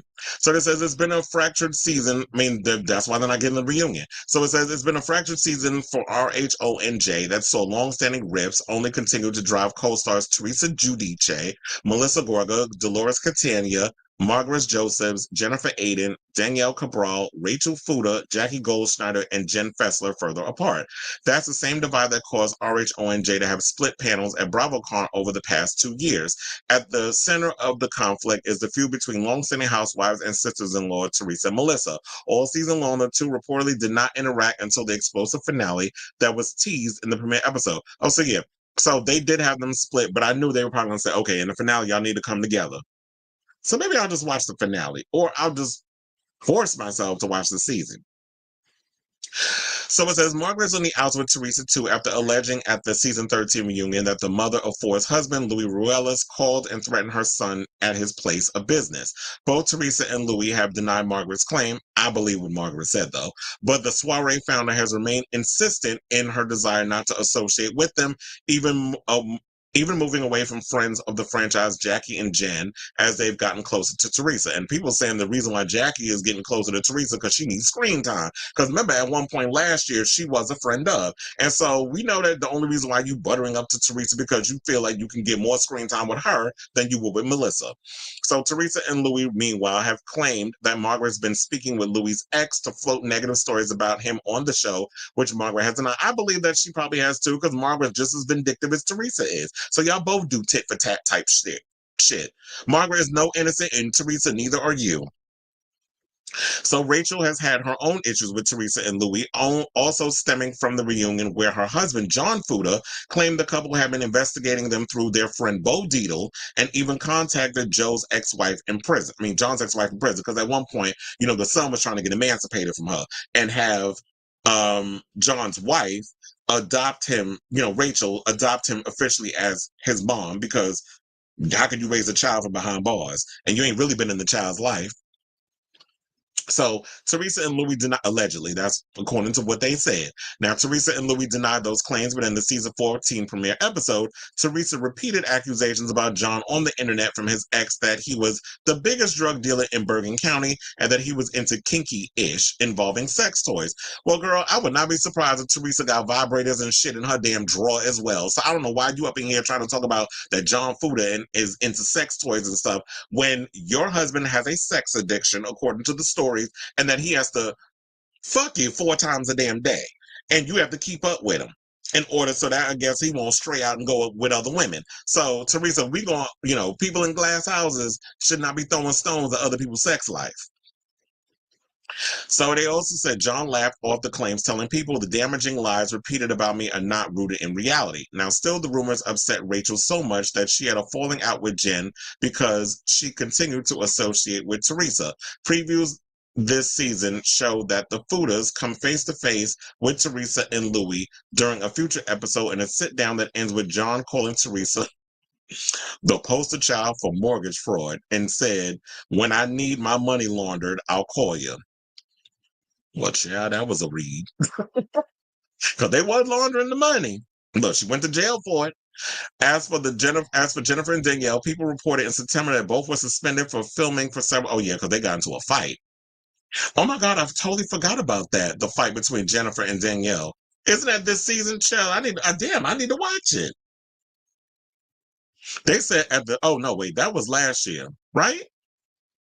Oh wait, they said at the season 14 finale, because this is season 14. I'm bugging because I do remember at one point they said when they were filming there was a fight that happened, but then at the finale they fought again. This time with a glass pitcher thrown during their exchange of insults. Perhaps the only one who has remained on good terms with everyone. Well, child, first of all, we already know Dolores. She always plays fucking Switzerland, which is annoying. And it's like, sis, at some point you cannot surf in here and try to straddle both sides of the fence. I know you probably got splinters over your bodies for as much as you be straddling the fence. So it says in footage from the season 14 finale shown during the premiere, she's seen sitting at a table alone, pondering how things got so bad between everyone. Because y'all allowing this reality TV shit to overtake y'all relationship. Same thing I said about Alec and Hilaria. Y'all do not let this whole reality TV situation mess up your marriage, because that's what it is. Y'all get so caught up in the whole reality TV situation, and then if y'all watch, because I have a friend that be on Twitter doing the whole Real Housewives, going up, throwing shade at Teresa. And, they had the other girl, Melissa's old nose, who used to be anti-Melissa. She went and spilled tea about Teresa on Behind the Velvet Rope podcast. So she fell out with Teresa and said Teresa was out here with a fake blog or whatever, like under a different name, spewing tea. And that's why they was getting in trouble, because of the whole thing about the people spilling tea about what was going on behind the scenes. And Andy and them put a kibosh on that, saying y'all cannot be going on these podcasts, y'all cannot be spilling stuff. So my thing is, if y'all don't have a season 14 finale reunion, how are y'all gonna spill this stuff? Do y'all have to do separate reunions, or like y'all did at BravoCon? First of all, BravoCon ain't happening this year, so we're not gonna be able to get that. Which I would have been like, that would have been a perfect idea, because what was it? One of the Drag Race shows didn't get a reunion, but now they're talking about they're getting a reunion. Oh, it was season 16 with Safira and them. They didn't get a reunion, if we remembered. So now they're talking about that during DragCon, which I think is this month, right? DragCon, they're supposed to be filming an episode of Bring Back My Girls with the season 16 queens. So that's what they're going to do. And it's going to be moderated by T.S. Madison. So that's the way they're doing that. If BravoCon was happening this year, you could have gotten a reunion of sorts where people told their stuff. It's funny enough, if I would have finished reading the article, they mentioned Melissa's old nose. So let's get to that. They said the drama between Jersey housewives hasn't just been sitting in front of the cameras. Over the past few months, a scandal has been erupting on social media in which a woman behind a former troll account named Melissa's Old Nose, shade, claimed that Teresa and Jen asked her and other notable accounts to dig up dirt exposing Melissa, Rachel, John, and Margaret's secrets, which the two would later bring up in the show in order to manufacture drama. And I've been saying this, I said they all do it. It's tit for tat. So when you do it to Margaret and all of them, Margaret is going to do the same damn thing. And Teresa will sit and deny that she's doing it, but we know she has. She's kind of been caught out there so many damn times, even down to the whole stripper thing with Melissa. That's as far back as this goes. Jen has not addressed the claims, Jennifer Aiden, but in the interview with Entertainment Tonight, Teresa denied any involvement, saying, I don't do that. Everyone who knows me, girl, bye. I'm so real. Like, what you see is what you get, and I don't go digging up people's past. Yes, you do. Real Housewives fans know that cast divides do not lead to a pleasant viewing experience. In fact, the new Real Housewives of Atlanta and the Housewives of Potomac recently underwent major cast reboots due to discord that couldn't be resolved. And that's why I said I think the part of that hurts these shows as well. Y'all give these people a little too much leeway. Y'all making these Bravo celebrities think that they have more control and more leeway over the situation. And I'm at this point, it's like, you know what? If y'all not willing to come together and play ball and do what we paying y'all millions of dollars to do with these shows, then we need to clean house. Y'all need to do what y'all did with New York, and you need to do what you did with Atlanta. Although they did a soft reboot. They brought, Kenya stayed, and they kept Drew Born behind, but then they also brought Portia back. And then they, brought these other people to be around these other girls to come in and do whatever. But if they not willing to play ball and come to a resolution and not get up from the table and fight, y'all may have to do it like Love and Hip Hop and have security up in there. If they're not willing to do what needs to be done in regards to these shows, then y'all may need to just clean house and all, because y'all making Teresa think she got way too much power. Her and Melissa. And and this is the fault of Bravo, because when it came to Teresa, y'all let Teresa think that she was the big HBIC. And that was from her going to jail. And they put the show on pause until she came out of prison, because they felt like nobody's going to want to, because we could capitalize off her coming out of jail and the ratings would go through the roof, which was actually true. But I feel like the way that we consume reality TV is not like how it once was. I also feel like people are checking out of reality. Like, it just doesn't give what needs to be given anymore. So I feel like reality TV, the Housewives, has run its course in so many ways, and people aren't really checking for it anymore. And I feel like, Andy, you got a lot to be worried, because that's your bread and butter outside of Watch What Happens Live, which I hear is celebrating its 15th year of being on air, and they're going to give him a little special or whatever the case is. But I feel like the Housewives are starting to run its course, because remember when they rebooted New York after they had that same situation, they didn't have a reunion. They rebooted New York and nobody cared. Y'all had that boring season with these new girls, and it was what it was. So I'll definitely be catching this on. Oh, so it says it airs Sundays at 8. So I feel like we're up to episode 5 now. So I guess I'm gonna have to watch Real Housewives of New Jersey so I can keep abreast of what's going on, because I really haven't been wanting to invest. I didn't care, but because of all this drama that's going on, I guess I need to assert myself so that way I can keep up and what's it doing and all this other stuff, and get back and see what these ladies are doing. But anyway, if you are a Real Housewives of New Jersey fan or not, and you think that these shows have run its course and it's time for all these broads to sashay away, let me know in the comments down below. Now, speaking of, Bravo and things, Anderson Cooper is spilling tea about his bestie, Andy Cohen, and said that his close pal is doing a lot to stay afloat in showbiz. Now, the Bravo Kingpin has been the subject of allegations from several former Real Housewives stars in recent months, and while he has since called the claims hurtful, one of his closest confidants has weighed in on just how much work Cohen, 56, is doing behind the scenes, saying, "Every day when I turn on my phone, I see content that Andy Cohen is responsible for." This is what Cooper, who's 57, they about almost the same age, said of his friend in a new interview with Vulture, saying much more so than any late night host. Though Cohen makes it look easy, Cooper says in reality he's paddling really, really fast under the water. The paddling Cooper is referring to likely has to do with the outside investigation Bravo opened into Cohen, who executive produces all the Real Housewives franchises following several allegations of misconduct months ago. In early May, the network closed the investigation, telling people in a statement, the outside investigation into the recent allegations made by Brandi Glanville and Leah McSweeney against Andy Cohen has now been completed, and the claims were found to be unsubstantiated. Meanwhile, we had Leah's lawyers say that, well, nobody contacted us. So how is this investigation been completed when you didn't contact us about any information regarding this investigation that Bravo had people doing? Which makes me think it's a bunch of BS. And then it's funny how, like, around when they said it was concluded and that they found no evidence and everything was unsubstantiated, then the upfronts came out and they had a bunch of shows that were renewed, including Watch What Happens Live, including, shows like The Valley, Summer House, and all, several reality, housewife shows, including Beverly Hills, Orange County, Miami, New York City, Potomac, or Potomac. Look at that, even called it Potomac, and Salt Lake City. And it said at the end of May, the Bravo host filed to dismiss one of the claims made for him by McSweeney, who alleged that she faced sex/gender, religious, and disability discrimination in a hostile work environment. And then we had Caroline Manzo came out recently and said some stuff about Brandi Glanville in her lawsuit. So there's a lot of drama going on around that. Now I understand he's, paddling as fast as he can to stay afloat above the water. But at the same time, Andy, you brought this upon yourself because you shouldn't be getting a little too cozy with a lot of those Bravo girls on that show. I get that, at the end of the day, you're their boss, but you're inviting them to go and hang out and party with you, and you invite them to your baby shower like they're your friends, all this other stuff. It's like, no, you're their boss. So out of loyalty and keeping in your good graces, they're going to do whatever it is to stay on your good side. And I felt like this was a mistake on his part to be getting a little too cozy with them, because when you get a little too cozy with your coworkers, this is the stuff that comes out. But then again, are they your coworkers when you're the boss and they're your employees? So there's a certain decorum that comes with that. But I get it. When you're in the entertainment industry, these are the things that,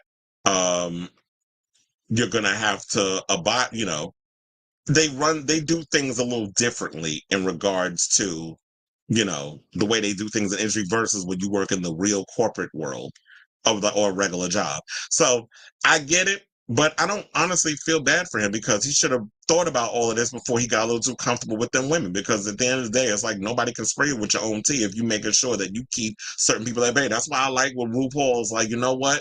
When we're on camera, we cute or whatever, or we at a drag con, if I see you, hey girl, how you doing, whatever. But as far as like getting close, like we real good Judies, because you're not going to accuse me of no shit, even though there's people that still accuse RuPaul of not being the nicest, or whatever interactions they've had with them haven't been the greatest. But it's minimal compared to what we hear about Andy Cohen. But anyway, let me know what you guys think of this story down below. Now, on to our final Real Housewives situation. Kyle Richards is throwing shade at Lisa Vanderpump because Lisa Vanderpump keeps throwing shade at her. So it says Lisa Vanderpump recently sounded off on an unnamed former castmate's complicated relationship, and while the Vanderpump Rules matriarch denied right off the bat that she was talking about Kyle Richards' marriage to Mauricio Umansky, the Real Housewives of Beverly Hills cast member is now clapping back. The former Real Housewives of Beverly Hills star, who's 63, seemingly dissed some of her former co-stars' relationships on the Call Her Daddy podcast Wednesday, telling host Alex Cooper that a few unnamed people play up their love for the cameras. Although Vanderpump did not specifically mention Richards or Umansky, the Halloween actress felt like the jazz would direct her way. And you know what I say, if you a frog, then leap. So if she wasn't talking about her, then I guess, as they say also, a hit dog will holler. And it looked like Kyle got hit by a Mack truck. And she hollering real loud. So she said she was trying to imply that when I was, showing myself being happy, that I actually wasn't, which is an absolute lie, and she knows that. Richards said on Amazon Live Thursday.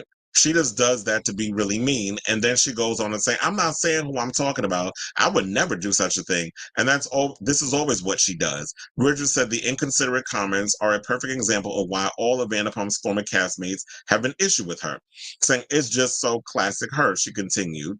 She never changes or grows or learns. The Vanderpump Rules star made the shady remarks after Cooper asked whether she had ever known a castmate's partner was cheating, which she claims she has.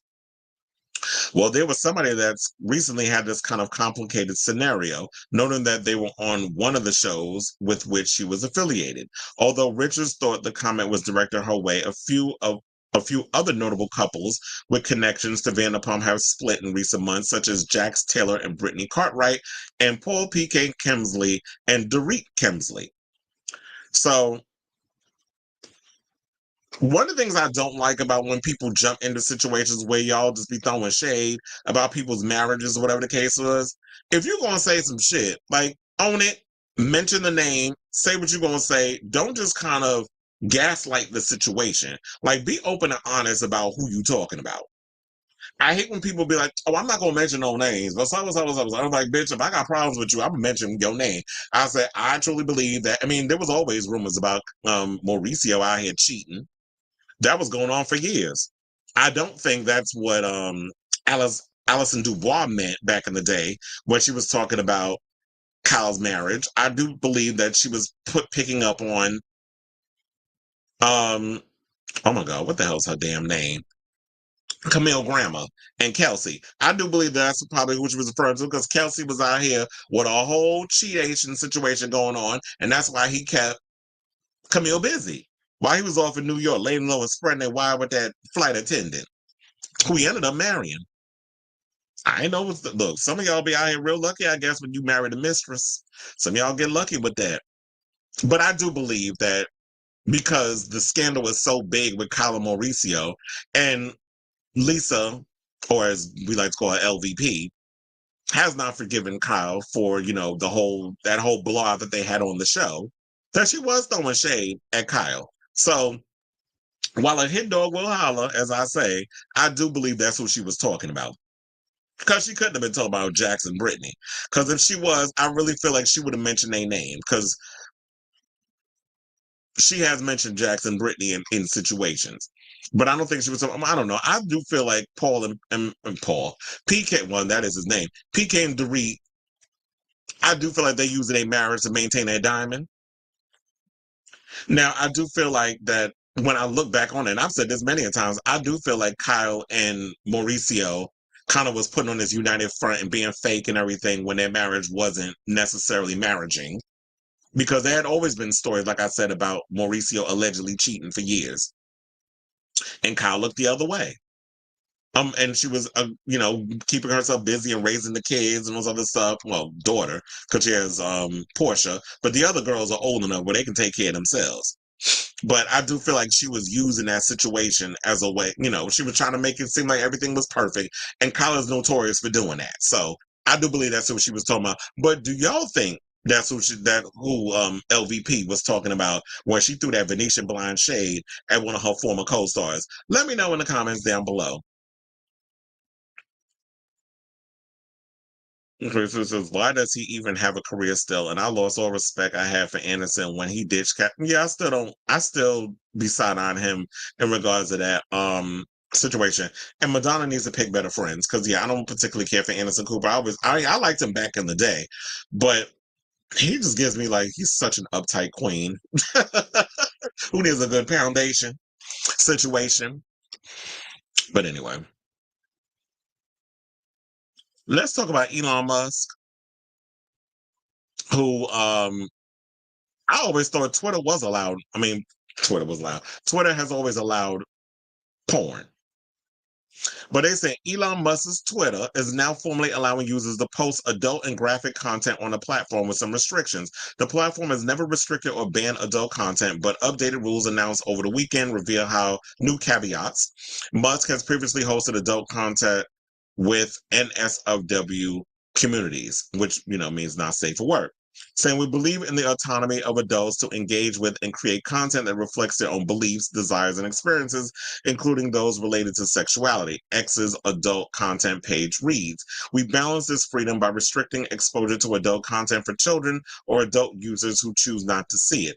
That's probably why they put that little, that banner thing over, people's content, similar to what they do with if you go on Instagram, they do that, but they do it with like the stuff where, child, I told you, I seen that video when I went on Instagram. I was not expecting to see that, so I was like gonna share, but I was like, maybe I shouldn't. Where they showed that man holding his child that was burned and beheaded, and he was out there just screaming, running around with his headless child. So but I'm not gonna get into the whole Israel-Palestine situation. I've gotten into enough controversy, because I don't feel it's controversial. It needs to be talked about. But I've talked about that enough on this show. But let's stick to the porn. So they put this banner thing over it, so that was if you choose to want to see the content of people getting their back blown out, male, female, trans, whatever you into, then you have the ability to click on it and look at it. So it said, we also do not allow sharing adult content in highly visible places such as profile photos or banners. Now, Twitter defines adult content as any consensually produced and distributed material depicting adult nudity or sexual behavior that is pornographic or intended, to cause sexual arousal. This also applies to AI-generated photographic or animated content such as cartoons, hentai, or anime. Examples include depictions of full or partial nudity, including close-ups of genitals, buttocks, or breasts, and explicit or implied sexual behavior or simulated acts such as sexual intercourse and other sexual acts. In a statement to Deadline, a rep for Twitter said, we launched adult content and violent content policies. For what we enforce against is not changed. We launched these policies to clarify our rules and increase transparency on our enforcement. These policies replace our former sensitive media and violent speech policies, which means we continue to act on these types of content with the exact same philosophy. Before Musk took over Twitter on October 2023, Reuters reported the year previously that Twitter estimated adult content constituted 13% of posts on the platform. Well, duh. I've been saying, like, you know what? The thing is that what's keeping people afloat on the Twitter is the porn. That, I think, one of the main reasons why people are still keeping it. It's not about, like, the crazy Trump supporters that be up on that spewing a bigoted bullshit, which Twitter allows because freedom of speech. But I guess that equates with hate speech and a lot of things people be saying on there. But porn has always kept the channel afloat. That's why I was like shocked. But until I now read it, now I understand all the rules and guidelines. But when it came down to it, it seemed like, sexual content has always existed on Twitter. So I figured that wasn't going anywhere, because if it did, then y'all definitely would see y'all revenue drop. I was saying this whole thing about Skydance is trying to get Paramount Global. And they're talking about that they're trumpeting their $14 billion brand's plans to explore streaming joint ventures. So, well, look, they're going to have the whole streaming joint. They're going to have the joint stream, because the way y'all charging people out the wazoo, a lot of these streaming services going to go by the wayside. But anyway, back to the whole Twitter situation. So, what they're asking is, they said that users who regularly post adult content, they're being asked to adjust their media settings, and that places all images and videos behind a content warning. So that's what it's called, because I was like, they put this banning thing over it, the cover. It's a content warning that needs to be acknowledged before it can be viewed. There's also an option of adding a one-time content warning on individual posts. According to the policies, failing to mark the post will result in Twitter adjusting the account settings for the user. So if you don't adjust it, they're going to adjust it for you. So, I understand freedom of speech, whatever. But yeah, I feel like, the content warning, I feel like is good to let people know before they click on something. So, the warning is there. That's for them covering their own ass. So when you click on it, you see something, I don't want to hear nothing, and y'all coming out and talking about, well, my child was exposed to porn or whatever. Well, you should have had some age restriction shit on your kid's phone from the beginning for them not to be on there.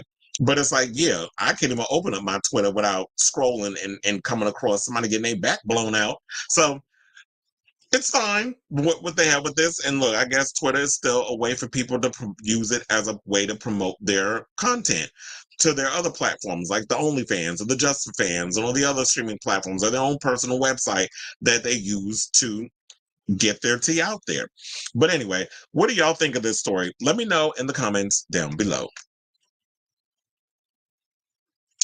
Okay, so says I feel the AI images of Taylor Swift caught probably. I didn't even know there was. I think this was mentioned, but I'm glad I didn't see no AI images of Tay Tay out here being nude. And that's another thing you got to worry about too. There do be a lot of AI images of celebrities that did not post nudes that be out here floating around, and people be thinking it's real. And hey, Miss John Mitchell, happy Pride to you too. Okay, so now let's get to our final topic, which is Don Lemon defending his marriage because he's standing by his man. Now, it's in a candid conversation on the show, Dishing It with Justin Carter. And, Justin Carter is from the Shade Room. He has his own show. Lemon shared his views on love and marriage, emphasizing that love transcends racial boundaries.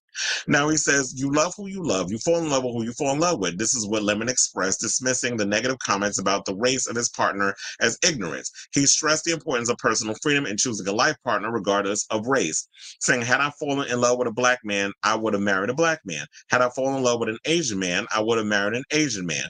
This is what he said, affirming that his commitment to Malone was based on genuine affection. Now, Lemon is 58 and Malone is 40. They began their relationship in 2016 and made their engagement public in 2019. Their love culminated in a beautiful wedding ceremony on April 6th of this year in New York City. And I've heard like majority of the cast of The View was there, among other celebrities. I think SJP was there as well. But anyway, and Kelly Ripa. And said, reflecting on his path to finding true love, Lemon shared with People magazine in 2021 how Malone was the perfect match for him, someone who valued family and allowed Lemon to embrace his life openly and honestly. The esteemed journalist highlighted the irony of discrimination within communities that have historically faced prejudice, saying people who have been discriminated against should know better. Lemon remarked, advocating for the right to love freely without societal constraints. His message is clear: love is universal, and everyone deserves the right to choose their partner without facing judgment or bias. So I already know he's throwing this at the Black community, who is probably the main ones that are judging him on being in an interracial relationship. If you don't go on any of the Black blogs and the gay Black blogs, when you see, okay, here's the thing, and we're going to talk real, right? Whenever it comes to Black celebrities, gay, straight, or whatever, or indifferent, it seems to be that the ongoing assessment is that when Black men get in relationships and they become successful, the first thing y'all do is run to white people. But the conversation that has been had, and who was it recently? Todrick even said this because he appeared on T.S. Madison's show, Maddie in the Morning with Craig. Hey, y'all.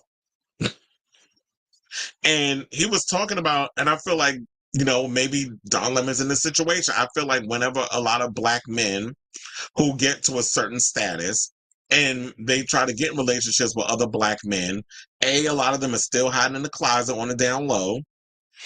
B, they're not of the same social status, or they're not interested in dating someone of the same social status because whatever reason.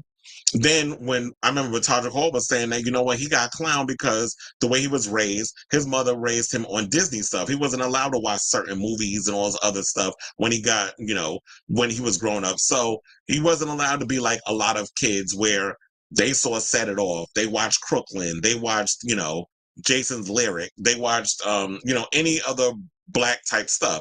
He could watch historical things like Malcolm X and films like that. But when it came to like certain other Black programs, it was not allowed in his household. So because his mother was strict in regards of what it is that he could watch. So a lot of things that he was into was Disney because that's what she watched. I mean, that's what she had him watch. So when you try to find things to be relatable with other Black kids, they're going to clown you for that and that's the same thing I endured as well growing up.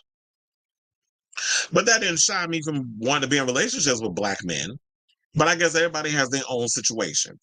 But also, it's like, I look at it as that I've always seen it as like when you are more cultured and you've been out there in the world and you've explored and experienced different things, I don't only want to be tied to one race of a person. I want to be able to date an Asian man. I want to be able to date a black man. I want to be able to date a Latino man. I want to be able to date a man from Pakistan.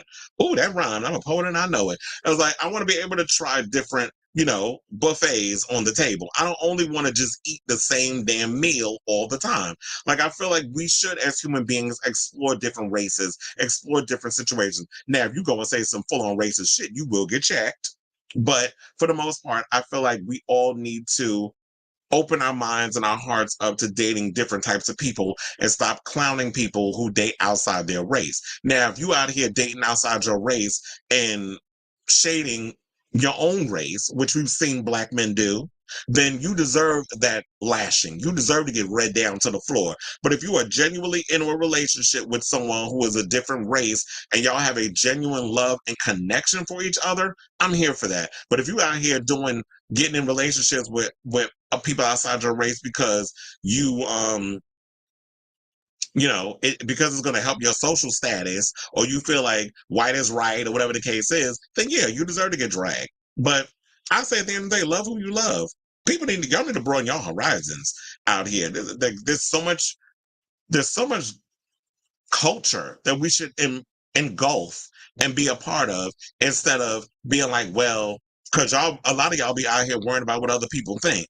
Be it if you're gay, you're worrying about that because you don't want to be called all kinds of slurs. But at one point, you got to stop living for other people and live for y'all. Y'all can't just, because what these people going to do out here? At the end of the day, they still living their life while you like trying to live for these other people. So stop trying to live for other people, live for yourself, and love who you want to love. Fuck what everybody else got to say. But anyway, to wrap all this up, let me know what you guys think of this story down below. Okay. Sailor Mermaid says, my thing is, like, I get it when there's a pattern with black men dating outside their race, one's moving up the tax bracket. And that's what I was saying, is that I feel like what that has become. It feels like, oh, it's a sense of social status. Say that 10 times. There was a lot of S's. There's it's moving up the cultural ladder, the social status ladder, when you get with somebody that's white, because you feel like, oh, you getting with a white man is going to allow you to move through certain doors. But then I also feel like a lot of times when black men get in relationships with white men and stuff, it's because white men have been allowed to be more free in regards of their sexuality and being more open with exploring their gayness and stuff, whereas black men are still in the closet. Look, we have situations where we have black sex parties with the deviant party.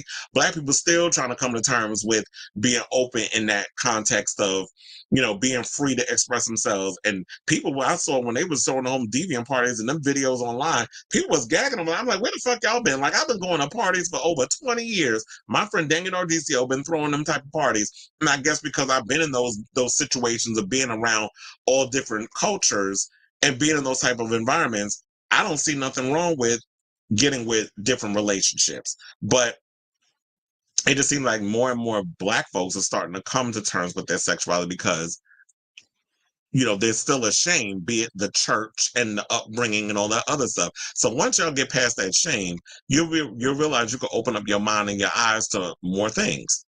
And it says, and that is an issue since more common than any other race of men, but NGL, many black men are either DL or they simply don't like other black people based on self-hatred. Yeah, that's what I said. And anybody got time, anybody trying to go, and I think Don Lemon mentioned this. He said that he was, I'm not willing to, like, for love or whatever, I'm not willing to go back in the closet for nobody.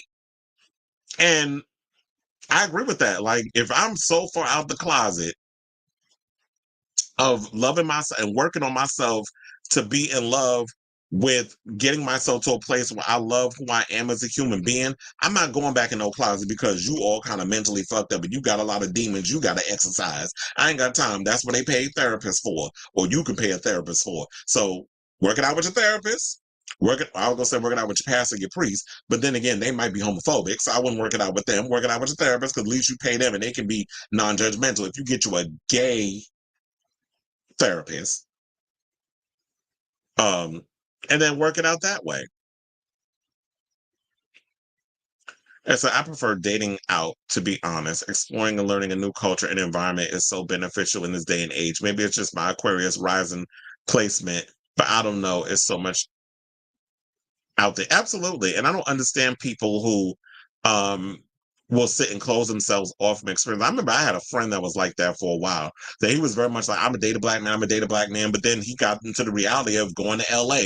A lot of black men won't date their own kind. They, for them exact reasons that we've been talking about. Y'all want to run over there with them white men or these other things because you think it's going to elevate y'all. So they out here dating for status and a position. Y'all not even dating for love. So it's a problem. So he's had to open himself up to dating other races. Because when you want to date within your own pool, they all got their own ulterior motives. I'll be honest, I have better luck with white tea men or other foreign men because I genuinely want a communication that I feel I could be myself and not being feared. Yeah, and because another thing is too is like, oh, can you not be so femme? Can you not be that? Like, if somebody is of your own kind going to ask you to not be yourself, then you don't need to be with them because you barely being yourself. So now you want me to not be myself because you don't want to be embarrassed or you don't want people to know that you in a same-sex relationship because you've been out here acting stealth for majority of your life. Yes, he does. God laughs at our obsession with, like, we are literally obsessed with race. It's such black folk. It's such an obsession with race, and this is why y'all not. A lot of y'all don't learn nothing about nothing because y'all so close-minded.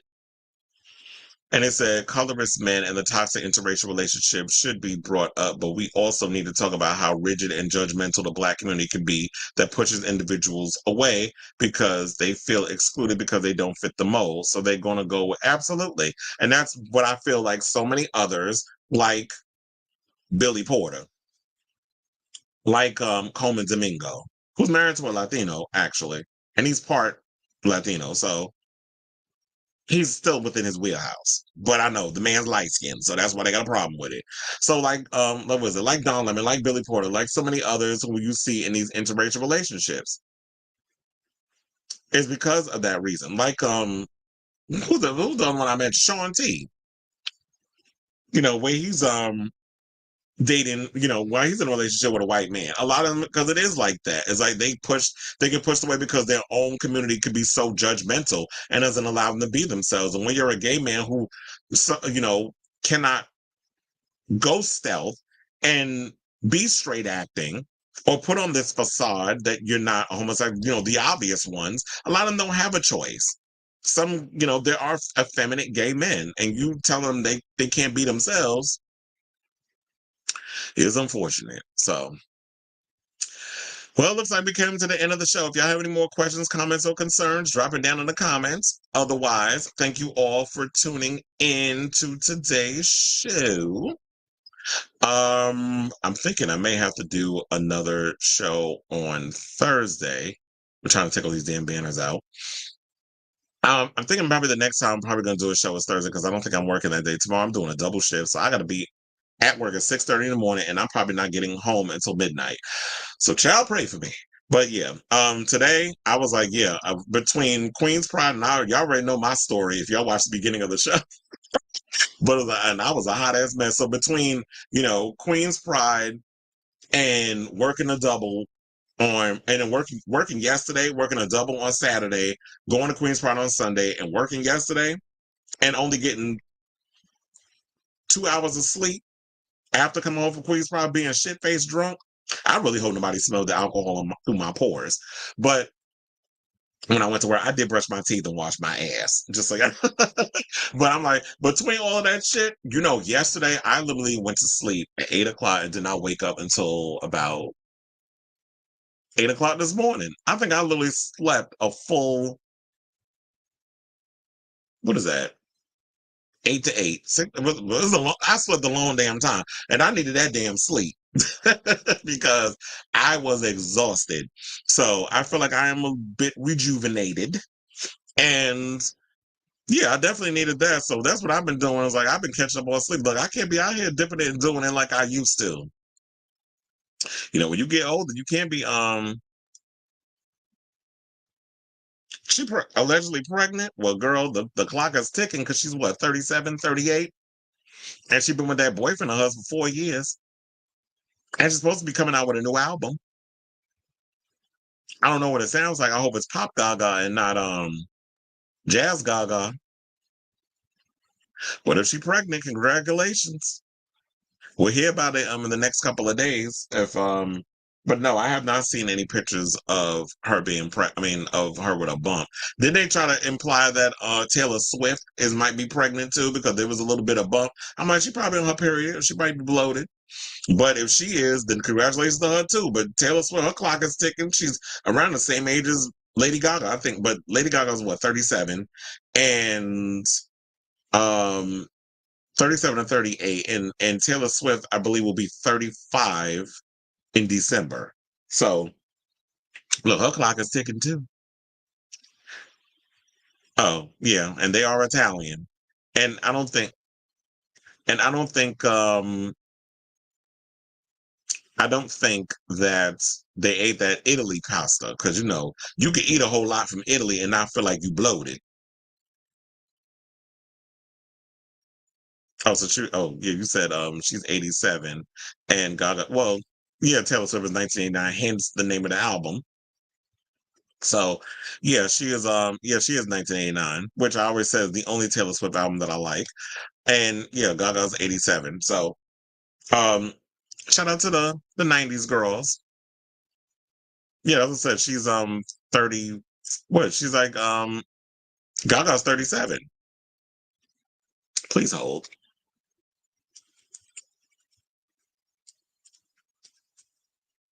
Yeah, I put gag. She's 38. Like I said, she was born on March 28th, 1986. So yeah, she's 38. She just turned 38. So yeah, like I said, that biological clock is ticking. So anyway, regardless of the fact, happy birthday. She's pushing 40. I'm curious to hear what the new music sounds like. Like I said earlier, I don't care about the movie that she has, the Joker 2. I don't care. But I'm curious about what the new music is going to bring. But anyway, love you all for watching. Please hit that like button, that subscribe button, that notification button, so that way you know when we go live with a brand new episode of the show. Don't quote me, but I probably will do a show on Thursday. Cause yeah, tomorrow I'm gonna be super busy. And I think Thursday I do have some free time. So I'll be back with some more tea. But that's a good enough amount of time anyway, because I don't like doing daily shows because I want to give y'all a full show. So I always like to wait every other day if I'm not too busy to give y'all a show. But anyway, love you all for watching. And until next time, ciao. Oh, thank you for loving the lives, by the way. Because I've always tried to do, regular shows. Like I always thought about pre-recording, but I'm like, I like I like the interaction of fans because it makes it more entertaining. And it's like I'll call this an interactive talk show. So I like conversing with you all while I'm doing the show because it makes it more fun. I can't do a pre-recorded show because I feel like I'm just talking to myself. Bad enough I am talking to myself, but I feel like in my mind, because you have to, it's like you put on a whole personality. It's like I feel like I'm having a conversation with actual people who are listening to what I gotta say. So when y'all jump in the comments, it's an interactive talk show. Whereas if I pre-recorded this, it'd probably be a mess. I probably look like I'm half-ass crazy talking to myself. So it makes it more fun. But I do agree with the full show is better every other day because you get a full show. And um and thank you, AAAE, for supporting the show. And all of you that support the show, the new fans, the fans that have been with the beginning, with us since the beginning, and everybody in between, and thank you all for subscribing, thank you all for liking, and all that other stuff that's going on. Yeah, and that's a good thing. Is like what I like about everybody is that they jump in and they throw their pop culture comments and stuff into the show as well, which I also like, especially because Robert always got something to say about what's going on in pop culture. He be doing deep dives and research, which helps me a lot in a lot of ways. Because sometimes I read the articles, but I'm like, I don't have time to catch everything. But he be catching everything and informs me. So when I be reading his long citations, it's like I get the cliff notes, I'm good to go, and then I can match it with a lot of the stuff that I know about things, and I bring it to those of you who watch the show, and everybody chimes in with their own stuff. So that's what it is, and I think that's what separates this show from all the other shows that's out there that's doing their own entertainment shows. But anyway, for the last time, Love you all for watching. I should be back on Thursday. Don't quote me, but more than likely I will be. And so until next time, I gotta check my schedule. But until next time, love you all and ciao.